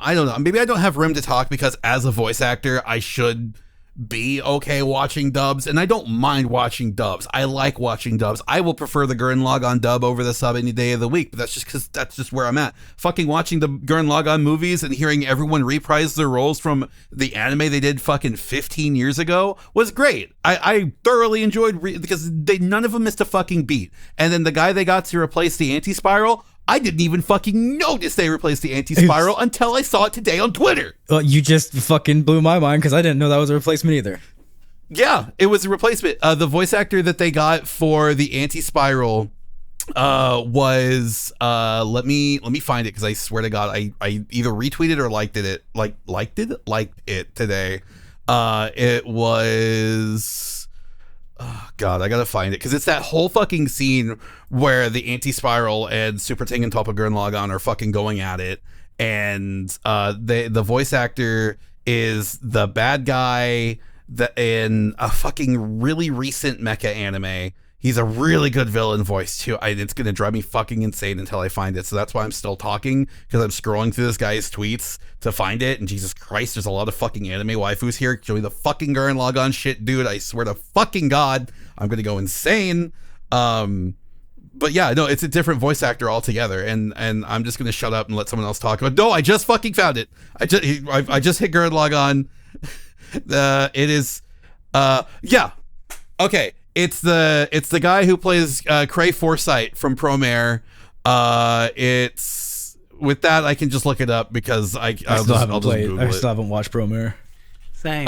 So I'll get on that. I'll get on that in a second. Voice actor. Crispin Freeman. That's who it is. It's fucking Crispin Freeman. Oh, this shindig looks like the Bomb Diggity. Yes, that guy. Yeah, it's him, and he does such a great fucking job. Wow. That and Crispin Forsyth. Sorry, Crispin Freeman. I merged their names together. Crispy foreskin. Crispin, no. Watch Promare. Anyway, no, but Crispin Freeman, he plays a character in Promare. And he's like such a really fucking good job, because I've watched the dub and the sub of Promare at this point. God, Promare is so fucking good. It's so fucking good. Watch Promare, please. It's so fucking good. I'm gonna shut up about it. But yeah, I didn't even realize that they changed the Anti-Spiral's voice actor, because apparently he's retired. He doesn't voice act anymore. He's retired. So like the new voice that they got for the Anti-Spiral was so fucking good, I didn't even notice. Like the cadence, the voice, everything was so close to the original that it just didn't even process in my brain that was a new VA. I thought it was everybody was back. I hope Crispin Freeman never comes out to be a fucking weirdo. God, please. I would. Same. I'd die. You're I would the lose good my kind shit. Of weirdo, not the bad kind of weirdo. You can be a good weirdo. Just don't be like a fucking weirdo freak motherfucker. Yeah. Like In a world censored full of for legal reasons, or censored for legal reasons. In a world Those guys full are of fucking for legal weird. reasons. Yeah. In a world full of Vic Mignogna's being Amanda Winley. I love Amanda Winley. I'm gonna censor both those names just because. Oh no, Amanda because Winley I don't would be want completely shit. fine with it. She'd be completely fine with it. She understand. Yeah, she is everybody's mother on Twitter. Like we I'm not worried about her. Yeah, it's the other. yeah, it's the other guy. Who's, You worried about the guy? okay, who I don't want to go on a Ringo tangent about him, but something very funny happened recently because the guy doesn't understand how streaming music works. Xander, I genuinely think you'd get a kick out of this. I feel like we could talk about it without. Okay, I won't say his name. Refer to him as Ring Baloney. I'm not going to refer to him as anything, but I'm going to say he recently did a album of music. He recently came up with a music album, and he is throwing a bitch fit about it because it is available for streaming on multiple different platforms. Anyone who makes music knows that if you put your music out on those platforms, people can listen to it, and you will get revenue for however many plays that you get. Correct? Allegedly, if you Allegedly. have a Spotify and some of these other guys have changed their fucking shit to where if you don't get a certain amount of plays within a certain arbitrary amount of time that I'm not entirely sure what is, that you don't get any access to your share of the revenue, and so you are essentially unmonetized. Correct. Well, with as many dick riders as this guy has, you can be assured that enough people are probably listening to his music to give him enough to get the revenue for it. What he doesn't, he's throwing a fit because he doesn't want people streaming it. He only wants people to buy it. And I'm sitting here like, then why did you make it available to stream? Seriously. You can release music without making it streamable. You don't have to have a fucking record label to do that shit. Like, I had to specifically opt into streaming because my shit was originally available for sale only. Yeah, he's fucking stupid. This is not a video podcast, but the face I'm making is basically the equivalent of the old dial-up tone. I remember those days. Oh my god. Yeah, anyway, I was able to get through without saying his name one time. Anyway. Yeah. That's aside the point. Back to the original point we were making about dub anime and stuff like that, I don't mind watching some dubs. Some dubs are pretty solid for the most part, but like I do like experiencing some stuff through the sub. And sometimes that's the only way to experience certain media. Like me going through Gundam, right? I've only ever watched the subs for Gundam. I've never watched a dub for Gundam because I only had the subs available. Now, that being said, the dubs have a pretty stacked cast. I mean, Keith Silverstein's in it. Brad Swale's in it. Unfortunately, the voice of It's pronounced Swale? Brad Swale, yeah. I thought I've been reading a Swale this whole fucking time. Brad Swale. That's French, don't you know? And he shops at Target exclusively. But yeah, but it's got a pretty stacked cast. It's got a pretty solid cast. But they never dubbed Zeta. They never dubbed Double Zeta. So I don't really want to like. I'm sorry, I should take that back. That cast didn't dub Zeta. But that being said, I don't have access to the Zeta dub. I have not illegally downloaded. I'm sorry. I have not procured the dub through potentially. I haven't pirated it. Okay, fuck it. I'm tired dropping the fucking pretense. Anyway, I'm just too lazy. You haven't sailed the Swedish sea. I don't give a shit. I'm just too lazy to do it. And so if it's available to me and I can just get it through, whatever, I'll just watch it whatever it's available on like that. So when I was originally watching Zeta and Classic Gundam, and then I went to watch Double Zeta. Double Zeta only ever had 10 episodes dubbed. It only had 10 dubbed, and it was like in like the fucking like Philippines for whatever fucking reason. Oh, I know what these deals are. Yeah, they dub these really badly and quickly for the Hong Kong English market. That's where that hilarious like Yu-Gi-Oh one, that clip you love with like Yugi going out for a date. Yeah, it's one of those. That's one of those. Totally tubular, Pharaoh. Yeah, no, I'm aware. Yeah, no, I know. I'm aware. But like I don't mind watching the dubs. But the thing is, like, and this is my thing, is that when I try to start watching something or I try to get into something and then I share that, oh, I have started to watch, because this is what this whole fucking thing was about. This is what I was going to get started on anyway.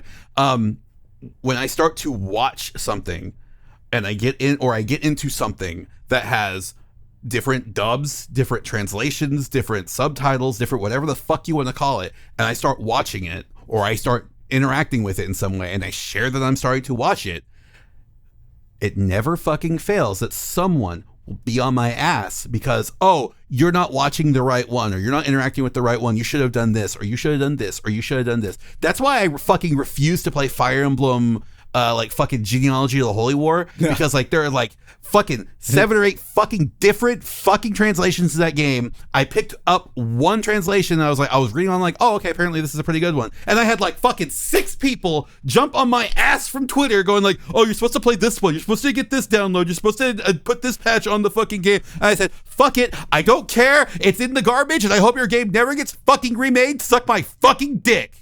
So yeah, I fucking hate people like that. I get it entirely because I deal with it a lot whenever I make fun of Sonic Adventure. He's always with the PC version, but shut the fuck up. Shut up. Evangelion's a bit of a different case though, because my thing's different. Shut up. TLDR, there's a genuine reason why. ADV didn't just dub it, they also localized it, and they did a significantly better job localizing it. Netflix used basically a one-to... This sounds crazy. Netflix used a one-to-one translation of the original script. The problem is it didn't retain meaning. And a lot of very important scenes lose their meaning entirely because the wording is completely wrong. For those of you who know, Kwaru, for example, talking to Shinji, loses all fucking meaning because they took the cultural one-to-one for I love you is you're worthy of my grace in Japanese. Saying you're worthy of my grace in English means fucking nothing. Like, but saying I love you, that means something. So, like, yeah, that's the problem. Also, on top of that as well, a lot of the Netflix performances in the dub, fucking, they're not very good. They're very wooden. Whoever is they got playing Gendo is clearly there for a fucking paycheck. No, I want to defend the Netflix cast as far as their performance goes. They did a phenomenal job with the material they were given and the director that they were given. They did the exact performance that was required of them from their director. Any of the issues with their performances is not an issue with them as actors. It's an issue with the vocal direction, because they had some weird shit happen with a bunch of that shit behind the scenes, and the guy in charge of like the translation and all that shit, fucking weird. Just a lot of weird shit behind that. Yeah. Well, because the thing, if you don't watch it dub, watch the ADV dub. Is my point. If you can get it. But. I was gonna say the thing with the voice acting too is that like you got to realize like sometimes the only thing you have is a script and a picture of a character, but sometimes you have the entire scene in front of your fucking face and you're trying to match the lip flaps, you're trying to do something that's being asked of you, and then sometimes it's just like your director doesn't know what the fuck they're doing and you're trying to give a delivery and like, I actually want something else entirely, could you do it like this? And you're kind of like, why didn't you fucking tell me that the first fucking time? Sorry, voice acting grievances aside. Yeah, no, it's just fine, because the Netflix, we don't want to get into it here, but the Netflix one was just... What I would love, so my personal like thing with the whole thing, I've watched the original dub pretty much every single time. I've watched the sub once, just because me and my sibling were curious about that. And then we also watched the sub of the first 3 Rebuild movies, because when those first came out, there wasn't a dub initially. And they went back and did those later when, like, I think Funimation licensed them and shit. And Funimation did it with the Netflix cast. Amazon licensed them and did it with the ADV cast, which makes me very happy. No, Funimation did the original cast for the Rebuild movies. The first 3 that they did was before the Netflix redub, so that was entirely like different. So I initially didn't like any of the performances in the dub, but I would like begrudgingly watch it anyway, because that was like, I started with this, I want to fucking end with this. And I especially hated Shinji's performance at first. I forget their last name, but their first name is Spike, the voice actor, right? Spike Spencer, yeah. Spike Spencer, cool. And so at first, like, I hated Spike Spencer's performance in that, but like now, fucking like Spike Spencer's performance is like the definitive fucking Shinji for me, because like there's so much going on in that fucking performance, and it really helps that the script that they got with the localization team they got, from my understanding, also had notes from Gainax directly with like help to try to like bridge the cultural barrier and some of this stuff to get the intent properly. So like, and that goes back to that stupid argument that fucking weirdos on the internet are constantly having of translation versus localization. If you just fucking one-to-one translate shit, there is no one-to-one translation in any fucking language, especially Japanese to English. There is a bunch of words that they have that don't fucking have equivalents in our language, and you have to localize that in a way where it preserves the intent and the meaning behind that in a way that is presentable and understandable to a different culture. Even if you're fluent in Japanese, unless you grew up in Japan, there's going to be a lot of shit culturally that's going to fly over your head. Like, that's just the way lived experiences go.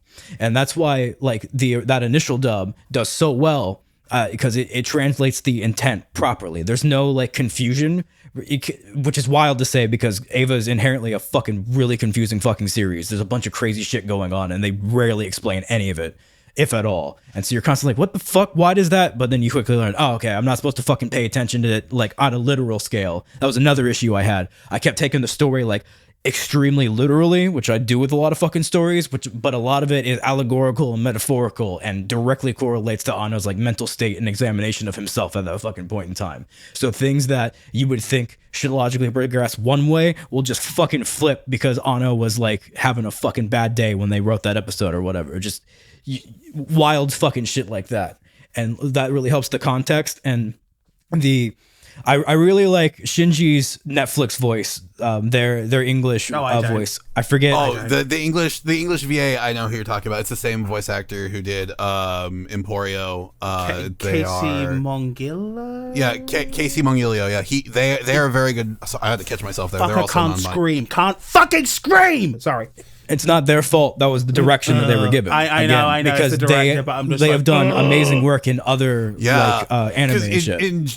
In JoJo Part 5, they play Emporio, who is a very important character in Part 5, and they can scream really fucking well as Emporio. The comparison for the end of Evangelion scream when Shinji comes to during Second Impact when it's actually going on, and the comparison, it's not even. I understand what you're saying, and I agree that the original dub is better as far as that performance goes.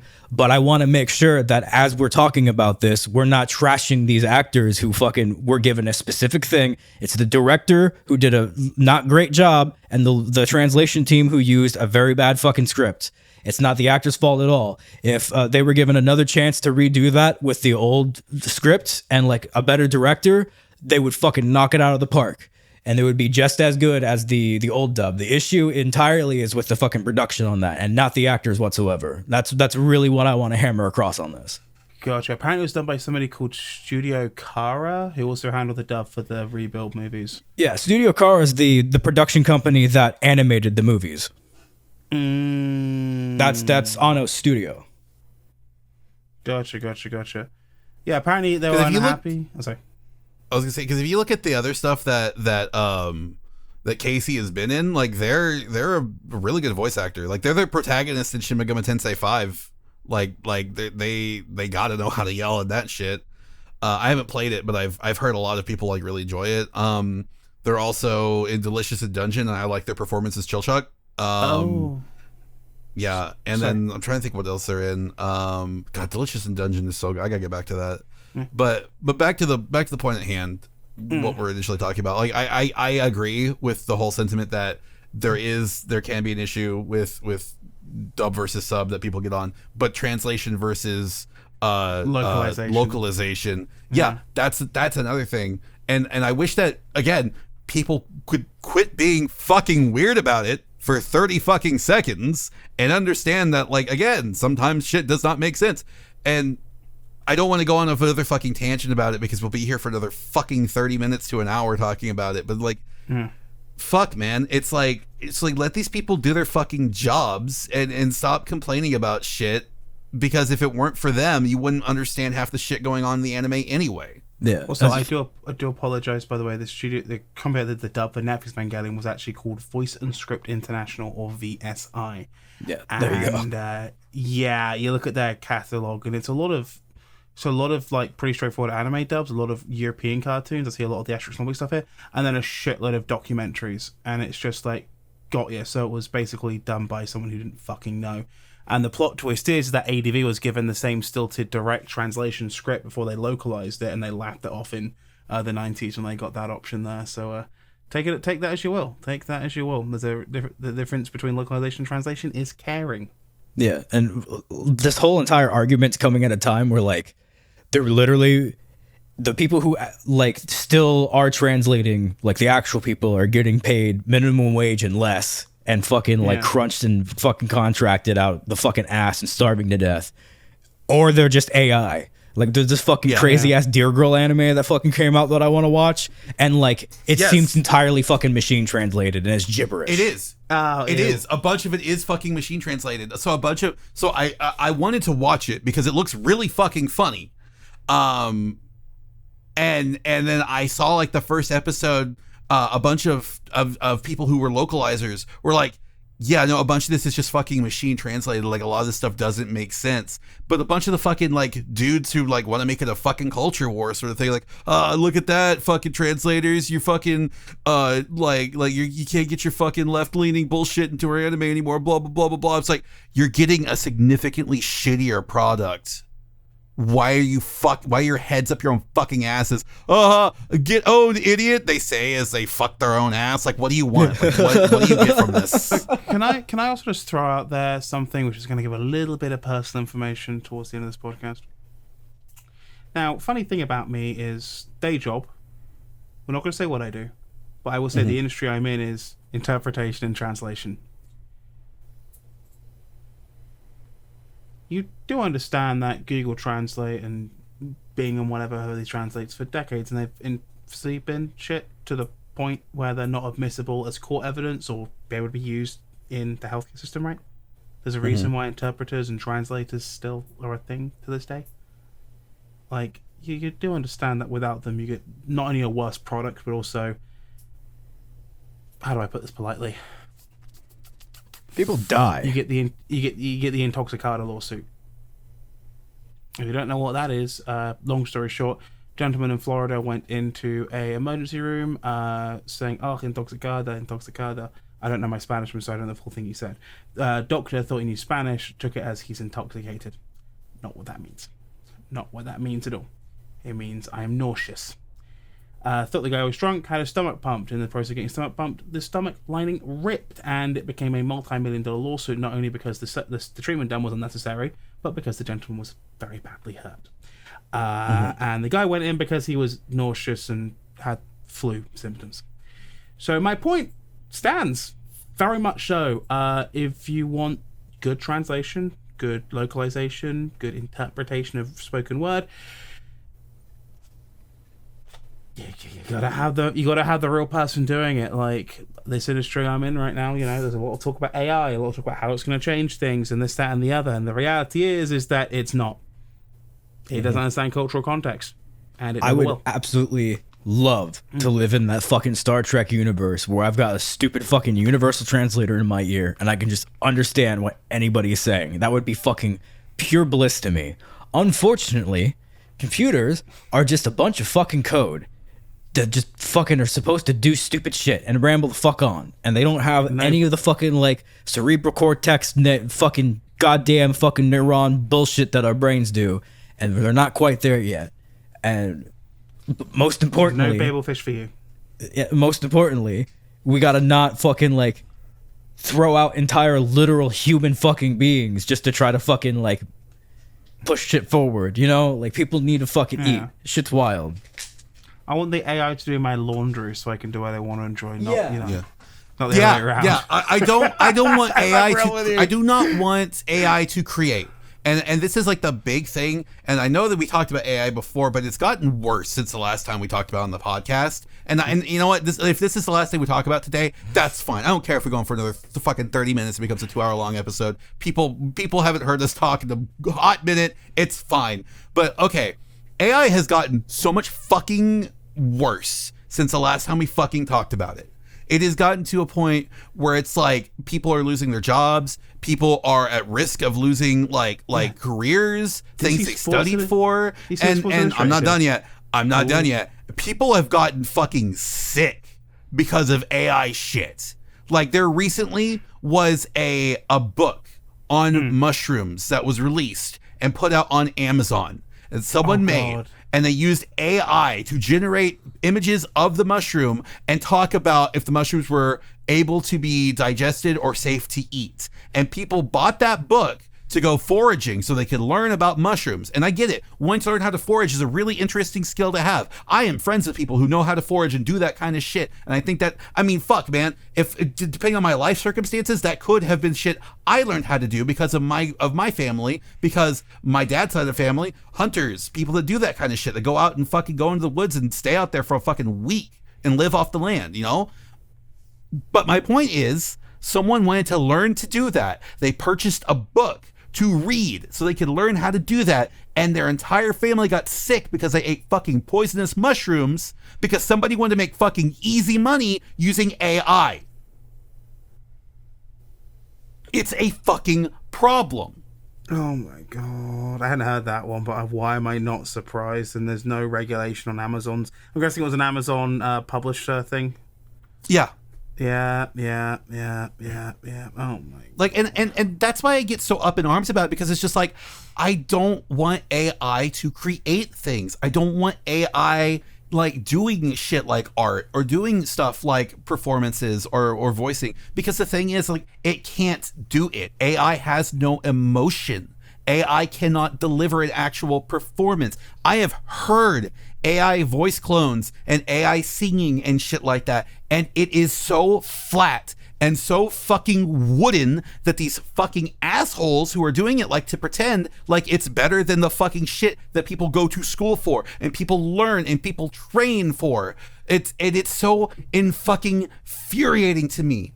Because, like, I am friends with so many fucking talented and wonderful voice actors who have been doing this shit for such a long fucking time and put all their fucking heart into it, only for some jackass with a fucking program to be like, no, I could do it better. And it's and these companies are like, oh yeah, we can save money.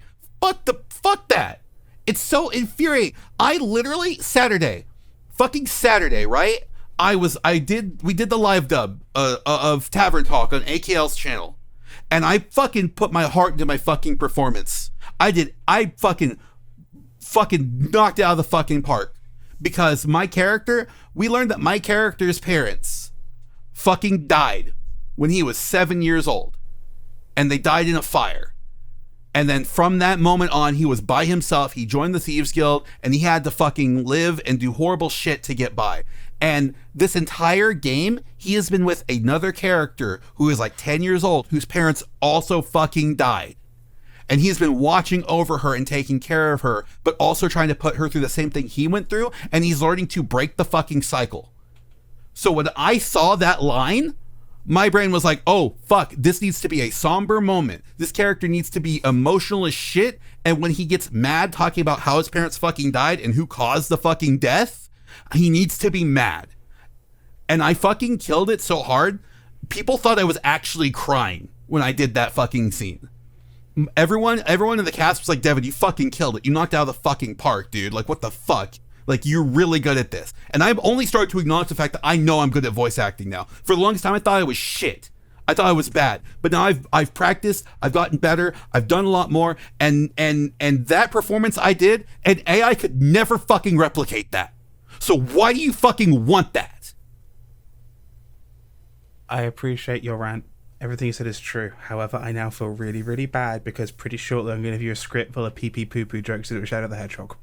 That's fine, because that's what acting is. I can do pee-pee poo-poo jokes as Shadow the I had Hedgehog. to puncture the moment without. I'm sorry. I had to. No, I had it's to puncture fine. with some comedy. It's fine, because that's the thing, Adam. I'm a voice actor. I have range. I can talk like Shadow the Hedgehog and talk about how Adam Beth's penis is so big, but it's actually can't shoot anything out of it because it's got no balls, you know? But I could also be like, my parents died when I was 7 years old in a fire.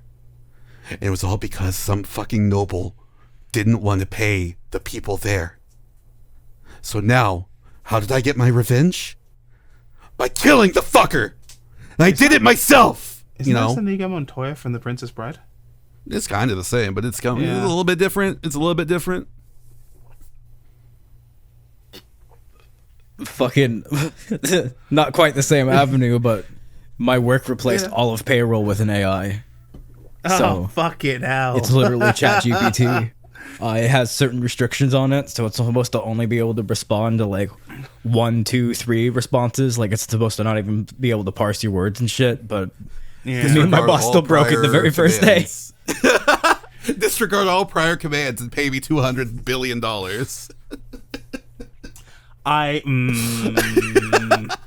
So far, my paychecks have been exactly the off same, but I'm vigorously checking every fucking pay stub. I'll have conversations off of recording about some certain things as well, which I discovered not in my company but other companies have done, and I'm keeping it off the record because it's people who I work with through certain avenues which could be easily identifiable. Let's just say that. But yeah, no, that's a fucking horror story waiting to happen. Did you see the one that because it was legally binding as a representative for a car dealership that he basically got it so that Ford had to legally sell him a Bronco for $1? I would love that. It's like the dollar That's PC, so but like on funny. steroids. Yeah. Holy shit. Yeah. Holy shit, dude. That's funny. I love that the I'm dollar okay with- PC is still happening to people. That's great. I love for a that. whole I ass love car. that for you. Yeah. But back to what we were talking about. It's just like, man, like there can be ethical and good use for AI. There are things that it could definitely do. I want AI to help me in my day-to-day job. I don't want it to fucking, take things from creatives and do things because there's no soul in it. There's nothing behind it. It looks bad. And you're stealing from other people who took the time and the effort to do these things. Like, why? Like, I'll never understand it. And maybe it's because I am a creative, and that's why I don't understand why these people want to do that. It's because I don't have the money to pay to a voice actor, Devon. So if I don't have the money to pay somebody a voice actor, I just want Kanye West to say pee pee poo poo on my pee pee boo boo while he's sleepy sloopoo on the doopoo, and then I put it over a little beat and I say Kanye West if he wasn't insane, and I get 1 million views on YouTube. Why you gotta gatekeep me? I'm not even gatekeeping because the thing is, no.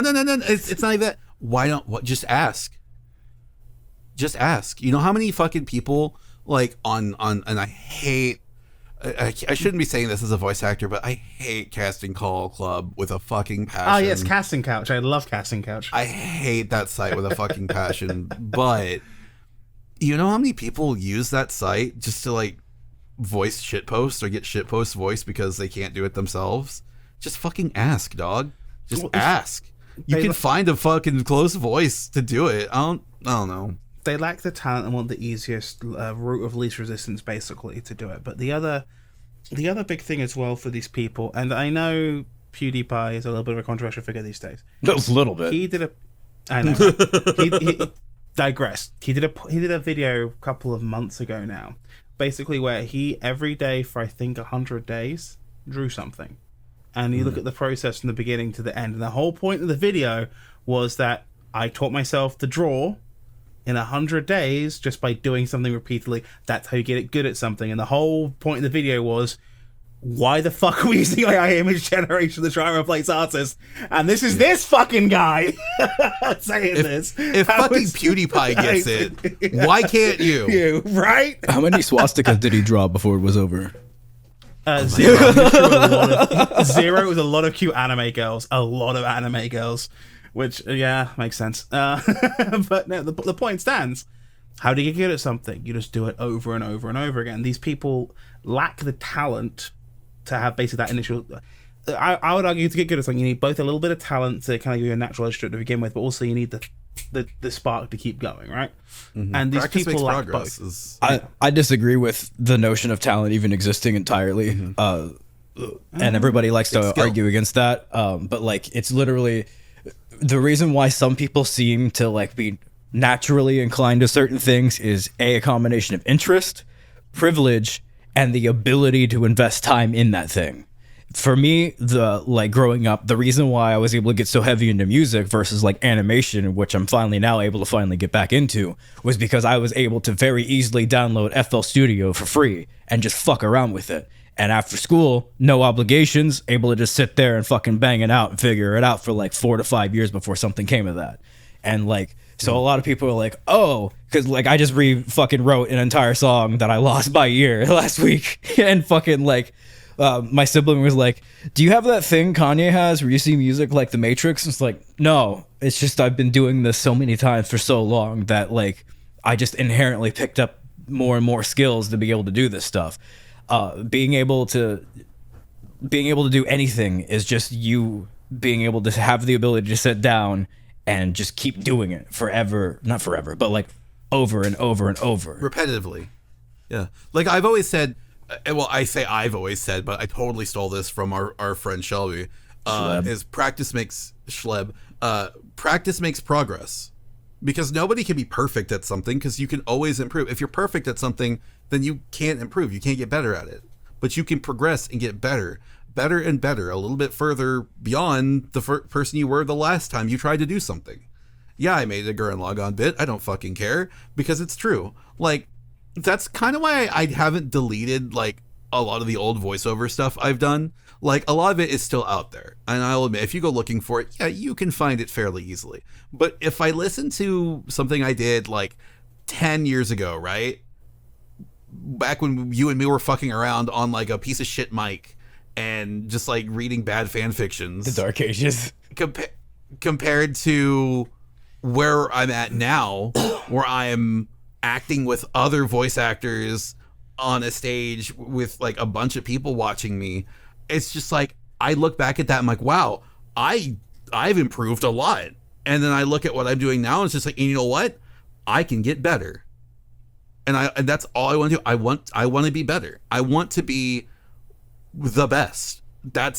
Shit, man. Like, if I had more time just to do voiceover, if I had more money to put into voiceover, I'd do it. I'd do it in a heartbeat. Like, holy shit. If I could quit my job today and put all of my time and effort into voiceover, meaning that taking classes every chance I got, auditioning every chance I got, and doing just literally everything I can do every chance I got, I'd fucking do it. I feel you on that one. Like, I'll be honest, part of the reason why I went so heavily into making videos in lockdown was because I was furloughed. I had the time, and Pokemon Gold was looking at me like this, going. And on the flip side of that, Devon was looking at me like this, going. You guys can't see the face I'm making, but it's basically a slightly spaced out smile. Big wide eyes that says, do it, motherfucker. Here's the thing, like, if you want to create something, just start doing it. The best time to start something is now. Just start doing it. I think a lot And of because you're gonna suck at it at first. Everybody fucking sucks at something the first time they do it. But that's the first step to not being bad at something, is by being bad at it first. Start doing it, keep doing it, and eventually you'll be good at it. I've watched some of my old videos back recently, and I was like, oh god. But you're better now than you were then. Yeah, I look back at some and I go, oh. I was rewatching the Donald Trump real estate tycoon one recently because that was something for the 2016 I still think election. that one's funny. There's some good jokes in it, but it's just like the 4 chapter Looking 11s back. bit gets me. The 4 chapter 11s gets me every time. But what were you gonna say, Xander? The thing I like to remind people about whenever like if we're seeing like a new band or whatever at a local show or some shit, just always like keep in mind that the first album you ever heard by your favorite band or even just a band you like was not the first music they ever made. They were in the fucking lab cooking for a while, and there's a bunch of shit you will never hear that they were like, well, we made how many 72 whole songs in a week and all of them are garbage. All right, well, let's start the fuck over. Wasn't the thing like, I know different type of music, but George Michael's Careless Whisper was something they actually sent out to demos to begin with. And they worked at Wham, George Michael, and I forget the guy's name, worked on it for about 7 years before they got it to a point where it is what it is. Like, and that's a 2.5 minute, 3 minute song. Like, god damn. I've been working on my own fucking follow-up album since fucking 2018. It's like fucking 2024 now. And like, a lot of it has to do with the fact that I'm not really in a situation where I can record like vocals and shit easily, and I want this album to explicitly have vocals on it rather than just be an instrumental like all the shit I've released so far. But having that ability to constantly go back and retool shit, I've learned so much more shit in like the last 4 years than I have even since I started working on this fucking album. And it's just fucking insane hearing the demos for this album that I initially made and then fucking hearing them now, and I'm like, Jesus Christ, this is a real fucking song. It sounds like somebody got paid a lot of money for this. Holy shit. I'll be honest, like I listened to Distance in Darkness when it was still in like the cooking stage, and like I can listen to it now and be like, your more recent stuff is a lot better. Oh yeah, I fucking, full disclosure, I hate that first fucking album. There were so many issues with it. Cool. So I only really like Antisocial Anomaly, maybe Light in the Dark.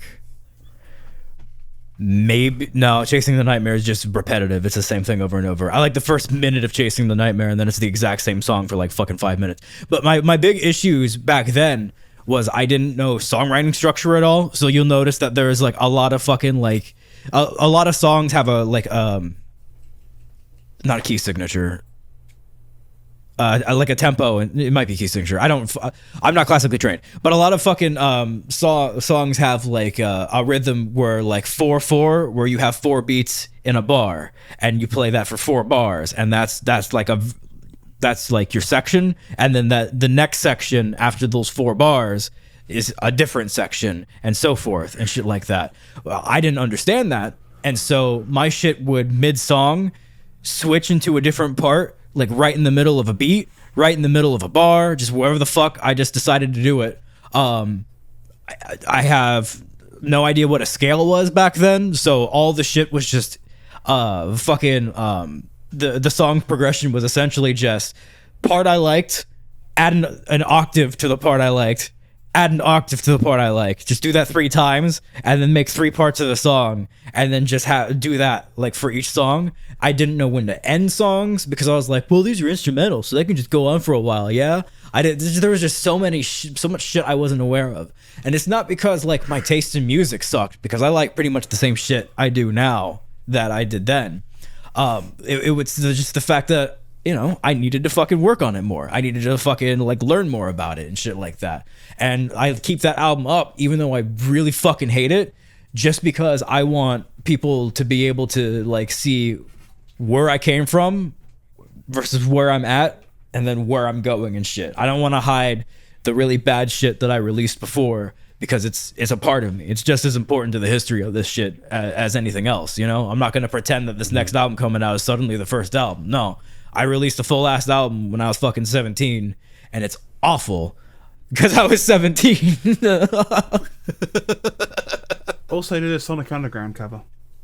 That was a piano cover album, the name of which I will never say again because it's so fucking unfortunate now. Jesus fucking Christ. Yeah. I should have just called it Yeah, fucking very piano unfortunate covers, name. but I was trying to be fucking poetic about it, and my I even talked about it with somebody who was like socially conscious about shit, and they're like, yeah, that seems fine. And then fucking Jesus Christ. To be fair, Hour? that was a long while ago before a lot of things happened. Like I wouldn't say happened in this country, but like a lot of shit happened very quickly around like 2015 to like now, and you made that back then. Nah. So it's just like, I think it's fair. That shit was always there. I just wasn't paying attention yet. True. I don't want to act like fucking shit just started happening. There's just shit that, you know, during our upbringing and my upbringing and experience and shit, I wasn't paying attention to until I was able to fucking get out of certain situations and fucking look around, you know? What did you call it? Like, sir, a second plane is at the tower? I'll Like, I'll tell you outside of the episode, All right, because I'm sure there's a YouTube video up where I forgot to blank out if you look back at the YouTube videos from that album that I left up, I blurred out the fucking title of the fucking and the description of every single one says track blank of a unfortunately titled album I released. Like, I own the fact that like it's bad, but I'm also trying to be like, just, it's not there anymore. I don't claim this. There was a very I was high. God. No, I was sober. There we go. That's my excuse. I was sober, bud. You're sober, dude. Oh my god. All right, lads. Jesus Christ. All right. Do we want to call it a day there at 1 hour 55? No, let's. I'm cool with that. One more little segment. Just because I think we got a little bit of time. So last episode we didn't really get into like any of the shit we've been up to between fucking the last time we recorded and like now and shit. Anyway, so it's been 2 years like for me and like 1 year for you guys. So what I want to do before we fucking end off the episode is I want to go around, start Devon and Adam and then me, and just like talk about like one thing, just one thing, because I kind of want to make this like a recurring thing. Just because we talk about a lot of negative shit on the podcast sometimes, but talk about one thing that you gotten into that really is like makes you happy, just is enjoyable, even just keeps you busy, just something kind of positive, just something that you got into over the little break. Go. Okay. Starting with me? Yeah, go for it. Okay. So in the last year, I think I said this actually on the last podcast at the beginning of it, but I can get a little more in depth into it because I brought it up when I was talking about the whole my AI tangent and yelling about it with voice acting. So last year I got invited to be on AKL Trifecta's channel. It's twitch.tv/AKL Trifecta. That's right. I'm shilling you even here on my own podcast. You fuck get loved. Every Saturday. Shut the fuck up. Anyway. Yeah, so like I got invited to be a part of his live dub for a little indie game called Coffee Talk. And I got to voice a character named Hyde. And he's a vampire. And I really, really resonated with the character. He means a lot to me now, and now that I've done that role. But thanks to that role, I got to meet like so many wonderful and like awesome, just great people who like I just genuinely love to be around now. One of the like I get to hang out with so I said her name earlier, Kina, maybe Mocha's. I hang out on her stream a lot. She's become a good friend of mine. Color Brews and her husband Steelhelm, amazing voice actor, amazing artists, and just I love being on their channels and talking with them. And then there's so many people I couldn't even begin to name them all, but I'm just trying to think of the ones I see a lot of. But the one I've been hanging out with a lot is Red Muffler Man, and he's so fucking funny. He's one of the funniest dudes I know now, and he made a Yu-Gi-Oh video recently that did I think over 500,000 views on YouTube, and it's like like I got to watch him do the creative process for that, and it was a lot of fun. And every Tuesday, So every Tuesday at I want to say it's 8 p.m. Central Time, we go on and we stream different Yu-Gi-Oh games. And we're not playing like the card game Yu-Gi-Oh games, right? We're not playing like Master Duel. We're not playing Duel Links. We're not playing the TCG. We're in the fucking drags, dog. Like, I'm talking like we are playing Forbidden Memories. We're playing Duelists of the Roses. We're playing fucking Yu-Gi-Oh! Fucking, what is it called? Yu-Gi-Oh! We're doing Falsebound Kingdom right now, which is like a fucking like real-time strategy Yu-Gi-Oh game. And like that shit is like fucking like, it's so weird, dude. Like, I miss that Konami making weird shit. But yeah, like that's what I've been doing for like the last year is just hanging out with all these other voice actors. And not only have I been like, you know, making new friends and new connections, but I've also been honing my craft. That's why I'm a better voice actor now than I was last year, I'd argue. So like, you know, that's kind of what I've been up to in the last year. I've been making the most of what I've got, and we're currently doing another live dub right now of Tavern Talk, which I did state earlier. And I've really been enjoying voicing my character who's the rogue in that game. He has so many fucking different names. I've lost track of them myself, and I voice him. I don't even fucking know anymore. But yeah, so that's what I've been doing for the last year, and it's been fun.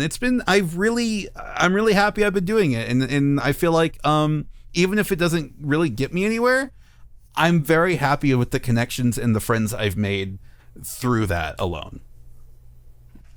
Adam, are you going to say it or am I?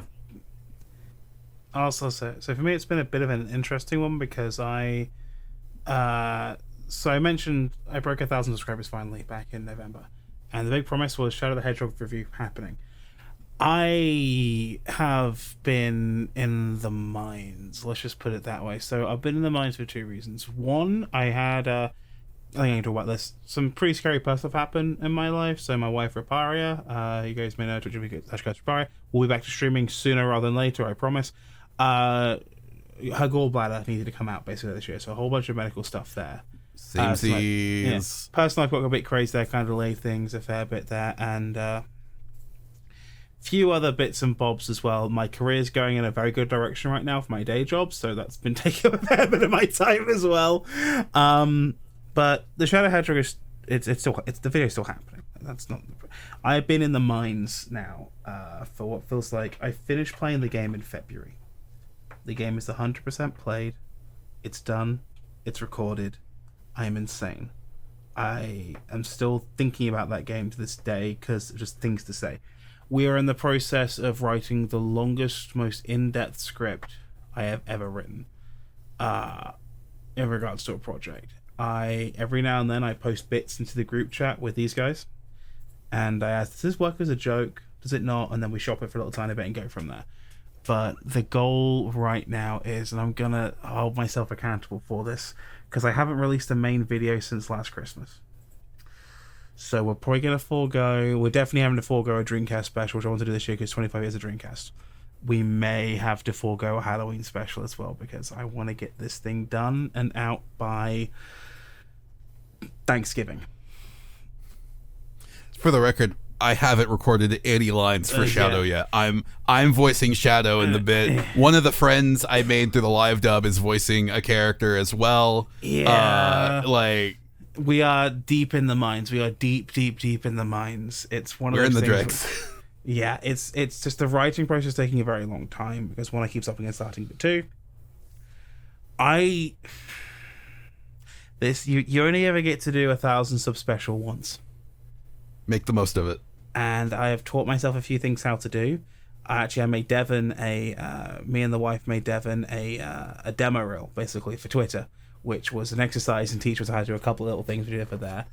I may have learned 3D modeling, basic 3D modeling, like basically how to rig and animate something, because Sam did a cover of I Am All of Me, which I guess I could about that now, an instrumental one, which you may have seen a YouTube short / TikTok of Shadow walking very slowly towards camera through an alleyway. Yeah, I taught myself how to rig that model so it would walk properly, and then rig it through walking through an environment where it's not actually there. So we're in the thick shit, boy. We are going through it right now. We did do some. Devon was here in July. We actually went out on location for a couple of things. With a Shadow plushie. I posted a teaser up of one particular scene. There's the big ass Shadow the Hedgehog plush, motherfucker. This flew from Texas to Philly. Yeah, I need to get one of those myself because I wrote another bit. I need the fucking. I've written so many bits I need the plushie for, but I wrote another live action bit involving a famous fast food restaurant. We took it to a couple of notable locations in Pennsylvania for disasters. That's all I'll say. One of which is a returning location from a previous video in the series. Doesn't leave too many because I've only done like one or two out in the field. But if you know, you know. It's everyone's favorite video. If you know, you know. And the other one is because I didn't realize how close I was to a very infamous incident that happened in the United States. And I was like, fuck it. I'm going to go shoot there during golden hour. And it was beautiful. And ironically, Devon has technically done a voice line for it, but I'm not going to use it because the wind whip is too bad in the video clip. It's not your fault. We literally pulled over a historical marker at the side of a road. A very quiet road, granted. But it was, you know, it was enough. It was enough. Yeah, the visual is hilarious because it's oh god, the visual is too funny. But yeah, it's been a lot. I finally upgraded my camera. I'm doing a few other bits and bobs. There's going to be a conversation I'm probably going to have with myself, because I might need to. I'm currently on 32 gigs of RAM for the machine. I'm realizing I may want to go to 64 for this project because I'm realizing how big of a project it is. Sandy, you're making a face at me. Do you know how many hours of gameplay alone I have? I'm not making a face at you. I'm zoning out. Oh, fair enough. Like it's a big project. Point is, that's been the big part of my last year. I've started trying to write a few other random videos to keep myself sharp, but they're not clicking properly. The ones to do. It's all shadow all the time right now, baby, and you might get one video out of me this year, but you're a shadow motherfucker. It's gonna be a banger. That's all I'm gonna say. And yeah, like I promise. Once it's out of my life, next year, 2025, I'll go back to more regular, every month, every other-ish month kind of schedules. Because I have, trust me, I'm not running out of fucking ideas. It's just, sometimes you get into a really big project and then you realize partway through it's actually bigger than you thought it was going to be. And you already knew it was going to be big. And damn right. You go. Here's the thing with Sonic games, and particularly with Shadow the Hedgehog and any of the adventure-esque games. So Sonic 06, I did over three videos and didn't repeat a damn thing. I'm realizing now with a lot of these Sonic games from that era where they were just so focused on padding content, it's real easy to do that. It's real easy just to go fucking apeshit. And the only way you're going to basically keep everybody happy, because the fan base of that era of games are a little... Reptile. I'm not going to say... I was going to say terminally online. That's what we're going to go with. Terminally online. With a focus on fucking terminal, I swear to God. And I want to make a point in this video that I don't want anybody saying, you didn't do this, you didn't do that. Shut the fuck up. Shut the fuck up. Okay? And don't make me press another big red fucking button I've threatened to press a few times before. Do not make me press the big red button. I think you'll be fine. I don't think anybody's going to come at you, even if you didn't put thoroughness into it. They already have. Because, they already have. Well, I don't have a problem with you, and I think Shadow the Hedgehog is the greatest game ever made. I've already had people come at me on Twitter because I mentioned I'm doing it, but like, so what version are you playing? I'm like, GameCube. Oh, by the way, here's the whole thing about how the Japanese dub is completely different, and the silly lines are actually interjected by. I'm like, I don't fucking care. Yeah. I'm going to play the most accessible version to me. Okay. I went on my way to make sure I was playing the best of the console versions, which is the GameCube version, and I'm playing it on a Wii, so it's technically native hardware. You know, I'm just doing the Wii so I can get the 60 hertz mode out on a so it looks better recording, basically. Shut the fuck up, because if you fuckers keep this up, there's a big red Sonic Adventure button I can press, and I will do every version to be petty as fuck. I will do Dreamcast. I will do Dreamcast Greatest Hits. I will do fucking GameCube. I will do PC. And I will not look at your fucking mods because that's stupid. We should edit that out actually, and that should be an April Fool's fucking video. Oh, every Sonic Adventure game. They're all the same. Shut the fuck up. Like, I'm down. I want to help with that. I want to like, don't even play them. Like, just pretend that you played every version, and then you're just losing your mind because it's like an April Fool's video. You don't have to put any actual reference into it. Like, there was this one April Fool's video I saw about dicks, and they didn't research dicks. That guy's not gay. He doesn't look at dicks like I do. I like dick. You don't. Oh God. So how Tempting. was your 2 years since last recording, Xander? Yeah. First off, couple notes. When I said I was zoning out, I don't mean zoning out as in not paying attention. I mean zoning out as in my vision fades and everything you're saying is painting a vivid colorscape in my brain palace, and I'm just walking through the fields of Adam describing Shadow to me. And then earlier, when Devon finished his story, I thought you were going to interject with the real journey was the friends we made along the way, which is why I asked, are you going to say it or me? I just wanted to get that out there. I actually I didn't even bring up the fact that my grandfather passed away within the last year too. I was just like, oh yeah, my grandpa died, and then all of this happened. Because it was last year was a fucking whirlwind. But anyway, I digress. Now you can get into it a bit if you want before we move on to my shit. You know what I'm going to talk about. I'm going to skip over every accomplishment and every sorrow and just go right into fucking Halo Infinite. So feel free. Yeah. So last year, and I didn't bring it up because you said happy stuff, but last year my grandfather, he on my mom's side passed away. And it's like the first big loss I've had in my family in almost 10 years. And I can fully admit that I'm really blessed for that to have been so long since I've lost someone in my life like that. But yeah, so my grandpa passed. I went and I saw my grandmother and my family again.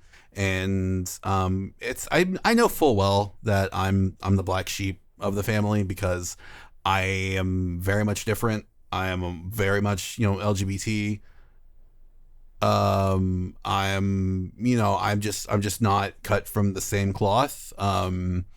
So, I can fully admit to those things. That being said, I know that my grandpa loved me unconditionally, despite the numerous amounts of fuck ups I made. And I can rest knowing that I still got to see him while he was alive before he passed. And that I'm still on good terms with my grandmother. And I have his watch now. It's in my office. I wear it every time I go out and go do something. I wear that watch because he wore it for about 50 years. So it means a lot to me, and I just take care of it. And I also found out my parents are now fucking eating their own words because they realized they treated my sister as the fucking favorite for so many fucking years, and they're fucking paying for it now. Get fucked anyway. Moral victory. Let's go. Get fucked. Yeah. Anyways. No comment. I have the moral high ground. It's fine. Oh God. Usually I'm the one saying that. That is an inside joke. I'm not going to explain the inside joke because I fear that I don't even know this joke for the record. Good, you don't need to. My community would view me negatively for the rest of my life, and I really do not want to talk about it. Anyway, Xander, how have you been? Well, I'm about to hit the bong and do a real big dab because I'm just gonna skip around since I'm gonna make this a continuing thing. We'll get into all the dumb shit that I've fucking gone through eventually. Edit that burp out. That's gross. Burp directly into the mic like Aaron Hansen. I need to die. Fucking. But that dab was in honor of my brother TJ. TJ, if you're listening to this podcast, I'm sorry. I did not mean for you to get that link. I'm sorry. Please accept these $5 as condolence. But I keep seeing, and let me preface this by saying, no disrespect to YouTubers. I love YouTubers. I love video essayists. I love game reviewers. I love all sorts of cultural analysis by people just fucking deciding that they're gonna fucking get in front of a microphone and record their opinions on something, whether they have qualifications or not. I love the full spectrum of that shit. Yes, there's a bunch of varying fucking degrees of quality along that, but like, I just respect the fuck out of people who like genuinely put their heart and soul into that shit. So no disrespect to these guys. Fucking opinions are your own opinions, you know, that kind of shit, whatever. But I keep seeing a bunch of fucking Halo Infinite is bad actually videos recommended to me. And like, I just in fucking waves, I would like click not interested, don't recommend this channel on all this shit, and I would just get constant fucking like streams of fucking like Halo Infinite killed Halo and all this dumb shit, and fucking I'm like, okay, all right, have I been snorting fucking stupid crack and fucking making myself really fucking stupid off of stupid crack or some shit? Because when I played Halo Infinite when it first came out, it was one of the most fun fucking campaigns of my life. For reference, my favorite part of the original Halo game is the second fucking level called Halo, where you crash land on the Halo, and it's this wide fucking long fucking huge fucking just beautiful fucking level where you go through and just fight the fucking Covenant and shit. And fucking to me, Halo Infinite took that level and made that a giant open world area. And a lot of people like to be like, oh, it lacks fucking diversity. Oh, it has no biomes. Oh, blah, blah, blah. You're in this small fucking section of the Halo. When you look at the map, you're in this small fucking section, right? Small. Just the part that's broken. You're not in the rest of the Halo with where the biome changes, because we could fucking be doing that in a future game, you know, dumb shit like that, you know, whatever. And like, they're just constantly being like, oh, the open world lame, fucking, it's not fun. This is the dumbest take I heard was the grapple hook ruins traversal. And I'm like, what? They're like, because the grapple hook's too fun. You don't ever want to use any of the other vehicles. I'm like, how is that a fucking negative? What? this method of traversal is too fun, and it makes you not want to use the other ones. That gets negative points from me. You realize how fucking stupid you sound. These are the same hipsters who are trying to say Doom 2016 is better than Eternal, aren't they? This is an actual thing, which is very well recent. I could see why some people would prefer Doom 2016 over Eternal, because 2016, while still fast-paced and skill-based and energetic, is a lot less chaotic in the overall game loop of things, whereas Eternal is like, all right, snort a line and play this game, brother. So like, I can see people having a preference for that, you know? I prefer Eternal for sure, but like fucking, you know, this is different to me, because this is like people are trying to say Halo Infinite's an objectively bad game. And like, I'm like, what the fuck? And so I replayed it, and like, I 100%ed it. I got all the skulls. I fucking did all the optional shit. I fucking got all the data logs. Like, I did everything. Like, and I was like, all right, that's like my favorite fucking campaign in the series. Like, for reference, Halo 3 is my next favorite campaign in the series. And then Halo 2, and then Halo Reach, and then Halo 4, and then Halo Reach, and then Combat Evolved, and then ODST, and then 5. There we go. Yeah, that's the full series.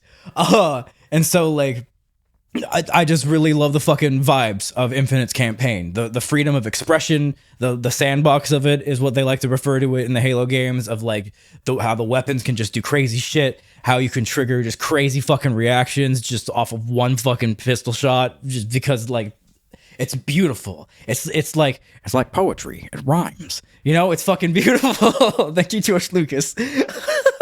And fucking, I'm like, all right, maybe I'm just misremembering the old games, right? So then I went back through the entire Master Chief collection, and I played Reach first, and then Combat Evolved, and then 2. And this was the first time I played the Anniversary Edition of 2 finally, because even though I've had the fucking Master Chief collection, for some fucking reason I never did that. And unlike the Anniversary Edition of Combat Evolved, fucking Halo 2's Anniversary Edition is beautiful. I love it. It's fucking, it keeps the same fucking vibe as Halo 2, but it's just so fucking like crisper and beautiful. They didn't ruin the art style. Like, there's no weird shit where like in Combat Evolved Anniversary, if you throw a grenade, the geometry is not exactly the same, and they just took the graphics of the fucking Anniversary and slapped it over the original game. And so like the geometry on the the actual like thing that's running doesn't match with the Anniversary graphics. So you could throw a grenade at something where it doesn't look like there's anything there,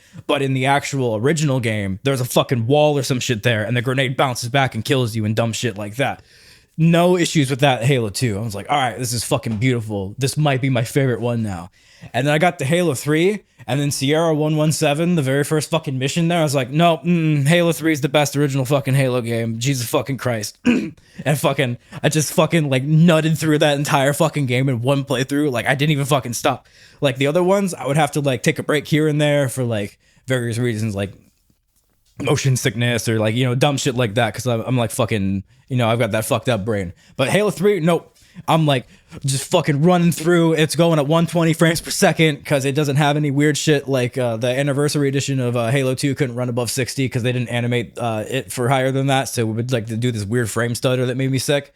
But if at 60 it was perfect. But Halo 3 is like 120 frames per second. It's beautiful. Fucking just amazing. ODST is all right. Halo 4 makes me fucking sob, and it's still great. The gameplay does not hold up as well on that one. I don't like the BR in it at all. And I finally understand what TJ was saying when he's like, it's 5-shot now. I was like, what the fuck does that mean? And now I understand what that means.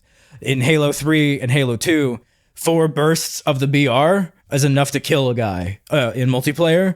The first 3 bursts take the shield down, and then headshot takes him out.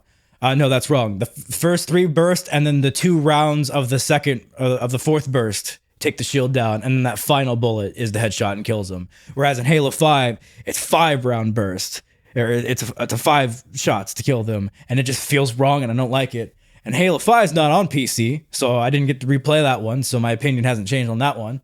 And I was like, all right, I still feel like Infinite's the best one. Then I replayed Infinite on Legendary all the way through, and it was like, how did that make you feel? I actually have started to fucking figure out the game way like deeper than before, right? And I like got through it, and I was like, holy shit, that's still my favorite one. And I was like, all right, fuck. And then I found out Infinite has Firefight, and not only does it have Firefight, they changed Firefight to where it's just a bunch of guys attack you until you all die to a King of the Hill style one. So you and your team capture 5 objectives in a match and all this shit. And I have played over 600 fucking match-made games of just Firefight in Halo Infinite. And I have played just this cycle, not counting the original time when it first came out and shit. I have put over 200 hours into Halo fucking Infinite. And I can't stop fucking playing it. It's been 3 fucking months now that I've been playing Halo Infinite. And I thought, surely the hyperfocus will shift to something else. But no. Even when I'm playing another game, I'm also playing Halo Infinite. I can't stop. Even when we're recording the podcast, you're playing Halo Infinite. I'm aware. We know what happened last time. The only reason I'm not playing Halo Infinite right now is because I'm out into the garage in the void I'm in, and I'm on a laptop that only has 2 gigabytes of VRAM, and Halo Infinite won't load on that. And I'm like, fuck, okay. So that's why I don't have to edit out me click-clacking on the controller. You motherfucker. Quite literally to force this addiction to just cut right there. I will say, I was having fun playing Halo Infinite with you, because you got me to get back into it, because you're like, dude, firefights in Halo Infinite. I'm like, firefights in Halo Infinite? Are you fucking real? And you're like, yeah. Also, you get like your progression shit from playing firefight. You don't have to do PvE shit or PvP shit. Like, you can just fight the firefight shit. I'm like, wait, so I can get like progression, I have to actually play against other people and get stressed the fuck out? Like, yeah. I'm like, okay, I'm fucking in. And I started playing it with you, and I really had fun playing Firefight. It was a lot of fucking fun. I was getting really into it. And then my computer kept fucking blue screening for some fucking reason. If I left the fucking loading screen, it got me really upset, and I really want to play it again, but like, I don't want to chance it. And I'm not sure whether your problem is specifically related, because there was, whenever I first started playing Infinite again, it would crash immediately upon loading. And because there was an NVIDIA driver that it was like 55.55 or some dumb shit, a bunch of 5s, and like it would just crash. So upgrading that worked. And then I was having this issue where my easy anti-cheat on PC would just deauthorize for some fucking reason, and it would change if you would either restart the game or go into like theater or some shit and then just exit out of theater, and then it would just be fine. And both have since been patched, and it seems to be working pretty fine now. I haven't got deauthorized at all. But at the same time, there could be some issue with your PC or your install of Windows or any number of stupid things because I think, don't quote me on this, but I think Easy Anti-Cheat is a kernel level anti-cheat, like fucking all those other fucking crazy ones. So there may be some weird fucking shit going on and you're getting blue screens because of that thing. And I don't know. I would love to fucking play more with you because playing with random's great. Don't get me wrong. But squatting up with a full squad of your bros in Firefight when you're high as fuck and like you're just in the Discord chat and fucking talking, because nobody uses the in-game chat in Infinite. And like, yes, there's a lot of people who lament about like, oh, nobody uses in-game chat anymore. Games don't feel social. But then like, do you guys forget that when we did use the in-game chat, everybody was just screaming the N-word constantly, and it sucked? So like, it did suck. No.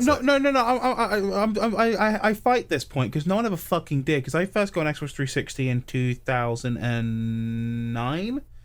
Fucking party chat was a thing. Everyone just hung out in their own Xbox Live party. No one fucking used the in-game chat. Like, it got to the point where, whatchamacallit, Modern Warfare 2, when that came out, they forced people to use the in-game chat instead of party chat, and it was very clearly because they just didn't want to code it. Like, oh, it's to do with cheating and whatnot. It's like, no, it fucking wasn't. Yeah, I remember specifically using the in-game chat in Halo 3 a lot when I would go over to my friend Alex's house and me, TJ, him, Dylan, Chris, and all of us would fucking take turns on Halo. Sometimes we'd all go online, and sometimes we just do local split screen. And when you go online, people would just like immediately start teabagging you and shit, and then fucking like getting on mics and just start saying slurs at you. And it's like, what the fuck, man? Yeah, like Discord, I hate for a lot of fucking reasons, like the disappearance of forums into fucking Discord chats for some fucking reason. That shit pisses me off. But as like a tool for like chilling out with people in a fucking video game, it's very good. Also to sell NFTs on. Shut the fuck up. just shut the fuck up. Anyway. Dear. I honestly, I might re-download Halo. I'll be real. When that blue screen happened to me, I was already in a bad mood, and the blue screen happening made the mood worse. And in a fit of rage, I uninstalled the game because I was fucking angry at it. And the thing is, I had it installed on my solid state drive, so I'm like, what the fuck was the issue? I don't know. I'm not sure. Maybe it's time to get a new graphics card in this thing. Maybe. I mean, I'm using Adam's old one, but that is a story for another time, I think. All right, Xander, you got anything else to add on to the Halo? No, well, if I ever get the ability to stream again, I would like to fucking stream Firefight, because that's very easy to just fucking talk shit, especially in a Gruntpocalypse. Man, I love fucking saying boop when I punch people in the face. It just feels good. Other than that, no. You guys want to go ahead and shill your shills? Shill my shills. All right. YouTube.com/technical cake mix. Go. Subscribe. Do it now. Again, Devon Wavio on all platforms. Twitch.tv/Devon Wavio. You can catch me there whenever I get more consistent with streaming, which hopefully will be soon. I have a new model that will be up and running, hopefully by the end of the week. If you can't catch me there, you can catch me on any other streams I said earlier. They're wonderful people. Also follow them. And I'm banned on most platforms. Fucking G. Satahara.bluesky.social, I think, is the fucking tag on Blue Sky. That's my only social media that's active. I'm on YouTube and shit. I mean, you know all that shit. So my website's down. I'm pretty sure I forgot to pay for that. I don't know. My shit's a mess on that side. So I fucking just listen to the podcast, man. I'm here. I'm gonna go play more Halo. I might re-download Halo and play with them. I don't know. I'm gonna dab on the haters. Not everybody. And before we disconnect, because I didn't do it last time. Remember, kids, don't uninstall Halo in a fit of rage, because if you do, you'll probably end up regretting it. And I don't know. This is a bad joke. Hawktua, I'm gone. I'm cut it. Be gay, do drugs, have sex. I'm cutting out that meme. Editor's privilege. Please. Nick won't stop retweeting it. He's been retweeting a bunch of them while we've been doing the podcast. Nick, stop it!